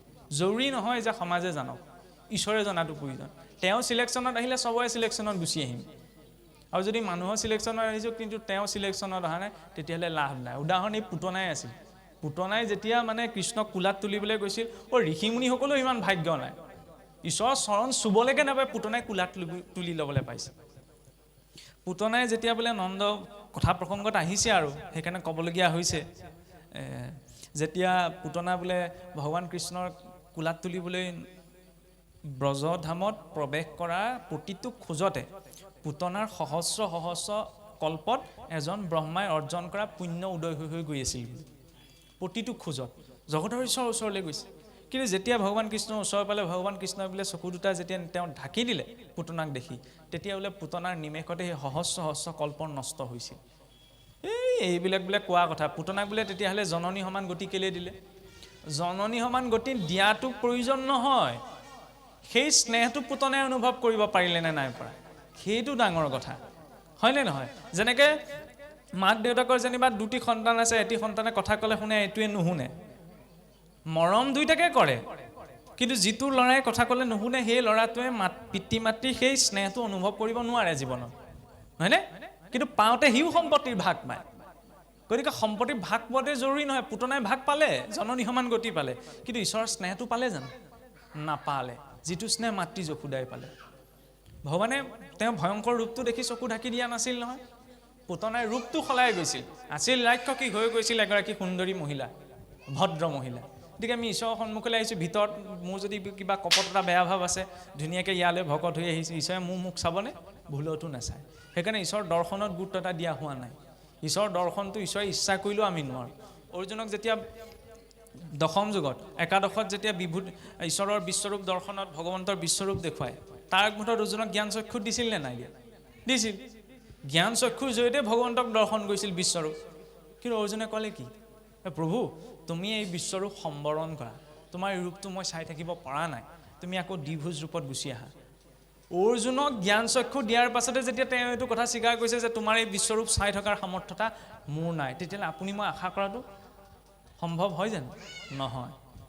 আৰু ঈশ্বৰ দৰ্শনতো পৰিৱৰ্তন নহয় যদি অন্তৰ শুদ্ধি নহয়। কাৰণ দুৰ্যোধন দুঃশাসন এইবিলাকেও ঈশ্বৰক দেখিছিল, পৰিৱৰ্তন কাহানিও নহ'ল। কৰ্ম যেতিয়ালৈকে শুদ্ধ নহয় তেতিয়ালৈকে অন্তৰত ভাৱ উপজাটো সম্ভৱ নহয়। কৰ্ম যদি শুদ্ধ হয় তেতিয়াহ'লে তেওঁ পাবলগীয়া বস্তুটো পাবই, পাবলগীয়া পথ দৰ্শন নিজৰ জীৱনত প্ৰাপ্ত কৰিবই। সেইকাৰণে সদায় প্ৰয়োজন শাস্ত্ৰ বিহিত কৰ্ম কৰাটো। বোলে আজি কলিযুগত আৰু ইমানখন ধৰ্ম কৰ্ম কৰি থাকে, কোনে কৰি থাকে? কলিযুগত বোলে এইবিলাক অধৰ্ম হ'বই। সঁচা কথা, এইটো কলিযুগ। কলিযুগত অধৰ্মৰ প্ৰচাৰ বেছিয়েই। কিন্তু সেইখিনি সময়ত আপুনি মই মূৰ্খ হ'ব নালাগে। মূৰ্খ কোন হয়? মই যেতিয়া মোৰ গাটোত জণ্ডিছ হোৱা লক্ষণবিলাক দেখা পাইছোঁ, মই যেতিয়া মোৰ নিজৰ গাটোত জণ্ডিছ হোৱা লক্ষণবিলাক দেখা পাইছোঁ, তেতিয়া মই এইটো ক'ম নি জণ্ডিছ হৈছে, হ'বই আৰু। এইটো বোলাটো মূৰ্খ হ'ব নে নহ'ব? মই যদি দেখিছোঁ যে মোৰ জণ্ডিছ হৈছে, তেতিয়া মই ডাক্তৰৰ ওচৰলৈ যাম। যেতিয়া আপুনি মই দেখিছোঁ যে কলিযুগ অধৰ্ম হৈছে, লক্ষণবিলাক দেখিছোঁ, তেতিয়া চিকিৎসা কৰিব লাগে। আকৌ চিকিৎসা কেনেকৈ কৰিম? ধৰ্মক ধৰি। কলি সকলো স্থানতে নাই নহয়, কেইটামান স্থানত দিছিল, সকলোৱেতো জানে। যোৱা পাখা, মদ্যপান, নহয় জানো? পৰস্তি সংগ, যিয়ে অনাউদ্দেশ্য কৰি কৰা জীৱহিংসা, নহয়নে? সীমাটো, সুবৰ্ণ, এইকেইটা স্থানতে কলি থাকে। অকণমান আঁতৰি থাকিলেই হ'ল। কিন্তু সমস্যা ক'ত? গোটেই মানৱ জাতি এইকেইটা পাছতে লাগি আছে। যোৱা পাখা নেখেলাকৈ আজিকালি বিয়াখনো নহয়, তাচপাত কেইখিলা নোলালে মিটিংটো নাহেই নহয়, নহয় জানো? পানীকণ নুগুটালে ডাঙৰ একো পতা সম্ভৱেই নহয়। আৰু এনেকুৱা এটা শিক্ষিত যুগত আমি মই বাস কৰিছোঁ, টাউনলৈ যাওঁ, হোল্ডিংবিলাক কিহৰ দেখিব? মদৰ বটলৰ দেখিব। খোলাকৈ কৈছোঁ আৰু যোনে যি ভাগক। আপোনাৰ শিখৰৰ পেকেটৰ, নহয়নে? ভাওনা এখন পাতিলেও দোকানখনত কি বিকিব? কি বিকিব? কি খাবলৈ যাব? তেতিয়াহ'লে সমস্যাটো ক'ত হৈছে? অসুৰতকৈ অধজ গুচি গ'লোঁ। অসুৰৰ দিনতো এনেকুৱা নাছিল। অসুৰৰ দিনত মদৰ এডভাৰটাইজ নিদিছিল নহয়, হয়নে? কিন্তু চিন্তাধাৰাটো যদি এইটো হয়, গাখীৰ বিক্ৰী কৰা এজনে খুজি ক'বগৈ লাগে গাখীৰ লাগিব নেকি? ইবিধ বিক্ৰী কৰা এজনে জংঘলৰ ভিতৰত হ'লেও, গুহাৰ ভিতৰত হ'লেও বিচাৰি যাব। সেইটো মানসিকতাও কি ক'ব? এবাৰ বুজিছেনে? নামঘৰী এজন গধূলি নামঘৰত চাকি জ্বলাই পেলাই উভতি গুচি আহিছিলে। ইফালৰ পৰা এজনত দেখিলে গোটেই ৰাস্তাটো আৱৰি আহিছে। আৰু এইবিলাক বুজাবলৈ কোৱা কথাহে, শাস্ত্ৰত লিখা কথাটো নহয়। কাৰণ কিছুমান কথা প্ৰসংগত ওলাই যায়, মায়াবদ্ধ জীৱ, প্ৰসংগ আহিবই আৰু, উপায় নাই। ইফালৰ পৰা আহিছে, দেখিছে গোটেই ৰাস্তাটো জুৰিছেহে। তেতিয়া নামঘৰীজনে কৈছে, বোপাইও তই যি খাইছ খা, এৰিব নোৱাৰ, অন্ততঃ অকণমান এই খোজকেইটাত থৰ ধৰিব পৰাকৈ খাচোন। তেতিয়া উঠিল খং। সেইটো সময়ত আৰু খংটো অকণ বেছিকৈ থাকে নহয়। এতিয়া শুনিব, এই কথাষাৰ কৰিলোঁ নহয়, ছ'চিয়েল মিডিয়াত প্ৰচাৰ হোৱালৈকে এজনে কমেণ্ট লিখিব, আপুনি খাই চাইছে চাগে। এতিয়া মানসিকতাটো তেনেকুৱা হ'লে উপায় নাই আৰু। যেতিয়া সেই বুলি কোৱাৰ লগে লগে ইজনৰ খং উঠিলে। খং উঠাৰ লগে লগে নামঘৰীয়াক ক'লে, আপুনি ভাল বস্তু খাই, ভাল বস্তু খাই ন, আপোনাৰ কিটো হৈছে? আপোনাৰ গাত কি বল হৈছে? এই আমুকৰ ঘৰ খুটাটোকে লৰাই দেখুৱাওকচোন, আপোনাৰ যদি ইমান ভাল বস্তু খাই বল হৈছে। সেইটো কি কথা? মই ভাল বস্তু খালি বুলি কি মই কাৰোবাৰ ঘৰত পকা খুটা লৰাই দিব পাৰিম নি? এইটোতো আচল কথা। আপুনি ভাল বস্তু খাই খাই এই খুটাটো 1 ইঞ্চি লৰাব নোৱাৰে। মই ওচৰলৈ যাবই নালাগে, ইয়াৰ পৰা লৈ আছে। সেই চিন্তাটোত পৰিৱৰ্তন নহয়। পৰীক্ষিতে বহুত ভাবি চিন্তি দিছিল কলিক থাকিবলৈ। কলি বুলি বেলেগ বস্তু এটা নাই নহয়, বেয়া গুণবিলাক, নহয়নে? যিটো কেঁচুৱাটো চুঁচৰি বাগৰি খোজকেইটা পোনাব বিচাৰিছে, এইজন আকৌ ডাঙৰ হৈ পেলাই খোজ বেকা হয় কিবা এটা খাইছে। কি চিন্তা মানে? ধৰ্ম অধৰ্মৰ কথা দূৰে থাকক, মানুহ হৈ থাকিবলৈ অন্ততঃ জীয়াই থাকিব লাগিব, শিকিব লাগিব আমি, নহয়নে? সেইটো বাহিৰৰ পৰা আহি আমাক কোনোবাই নিশিকাহি, অকণমান চিন্তা কৰিলে সেইটো পোৱা যায়। তাৰ বাবে ঢেৰ শাস্ত্ৰ অধ্যয়নৰো প্ৰয়োজন নাই। সীমাত হিন্দুস্তান পাকিস্তানৰ পৰা ককাই ভাইলৈকে সীমাটোক লাগি দন হয়, লগত একোৱেই লৈ যাব নোৱাৰোঁ। কম ডাঙৰ কথা নে বাৰু? একে আগতে অসুৰেও নিজৰ ভায়েকক হত্যা কৰাৰ কাৰণে কশিপুৰে নাৰায়ণৰ বিৰুদ্ধে অস্ত্ৰ তুলি লৈছিল। ভায়েকক ভাল পাইছিল কাৰণে ভাতৃ হত্যা প্ৰতিশোধ ল'বলৈ। আজিকালি ককাই ভাই নমতা নমতিকে কিছুসকল গোটেই জীৱন পাৰ কৰি দিয়ে, মাটি বাৰী ইত্যাদি কিবা কাৰণত লাগি পেলাই। কম ডাঙৰ বেয়া কথা হৈছেনে? ধৰ্ম ক'ত আছে তেতিয়াহ'লে? ধৰ্ম অভাৱ হোৱা নাই, ধৰ্ম অনুষ্ঠানতো ভুলতো অভাৱ হোৱা নাই। আমি আছোঁ গোটেই পৃথিৱীখন ধৰি লওক, গোটেই অসমখন ঘূৰি 12 মাহত আমি 13টা সকাম পতা মানুহ, হয়নে? তাৰপাছত এইবিলাকৰ অভাৱ হোৱা নাই, অভাৱ যদি হৈছে সংস্কাৰৰ। আমি ইয়াত যিটো চোলা পিন্ধোঁ ঘৰলৈ গৈ পেলাই সেইটো সলাই থৈ দিওঁ, আৰু সলাই থৈ পেলাই চকুত পৰাটো নথওঁ, বাকচত তলত ভৰাই দিওঁ যাতে সহজতে উলিয়াব নোৱাৰোঁ। সংস্কাৰবিলাকো তেনেকুৱা হৈছে। সেইবাবে সেই কথাবিলাকত গুৰুত্বতা দি পেলাই যেতিয়া আমি নিজে সংস্কাৰমুখী হৈ থাকিব তেতিয়াহে পৰিৱৰ্তন আহিব। তাৰ পাছত কি কৈছে যে বিহিত নাচৰি হোৱে বিকৰ্ম পাতেক। আমি কোনটো কাম কৰিব লাগে, কোনটো কাম শুদ্ধ এই কথাটো জানো, কিন্তু শুদ্ধ বুলি জনাৰ পাছতো যদি সেই কৰ্মটো আচৰণ কৰা হয় নাই তেতিয়াও বোলে পাপত পৰিব লগা হয়। সেইটো হৈছে বিকৰ্ম। আমাৰ যে আগতে কিছুসকলে চব কথা জানিব নালাগে, কিছুমান কথা জানিলেও বিপদ হয়, এই কাৰণেই কৈছিল। শাস্ত্ৰবিহিত কিবা এটা কথা মই কৰিব নালাগে বুলি জানিলোঁ, জনাৰ পাছত যদি মই সেইটো নকৰাকৈ আছোঁ সেইটো মই বিকৰ্ম পাতেকত ভুগিব লগা হ'ব, হয়নে? সেইকাৰণে সৰলতাটোত ঋষিসকলে মহাপুৰুষসকলে সৰলতাত গুৰুত্ব দিয়া কাৰণ এইটোৱেই, কাৰণ অন্য উপাসনা মাৰ্গবিলাকৰ যিটো কঠিনতা আছে ইমানখিনি মানুহে শুদ্ধতা অৱলম্বন কৰিবগৈ নোৱাৰে। সেইবাবে সহজ সৰল ভাবি যাতে নিজৰ দায়িত্বৰ জৰিয়তে ঈশ্বৰ কৰ্ম সাধন হয়, এই কথাখিনিৰ বাবে গীতাৰ উপদেশ দিয়া হৈছিল। গীতাৰ উপদেশ কেৱল অৰ্জুনৰ জৰিয়তেই নহয়, অৰ্জুনৰ বাবেই নহয়, অৰ্জুনৰ জৰিয়তে সমগ্ৰ মানৱ জাতিৰ বাবে। ইয়াৰ পাছতেই আহে কি? জ্ঞান কৰ্ম সন্ন্যাস যুগ। জ্ঞান কৰ্ম সন্ন্যাস যুগত কিহৰ কথা আলোচনা কৰা হৈছে? কাৰণ সময় কম, সেইকাৰণে অকণমান ওপৰে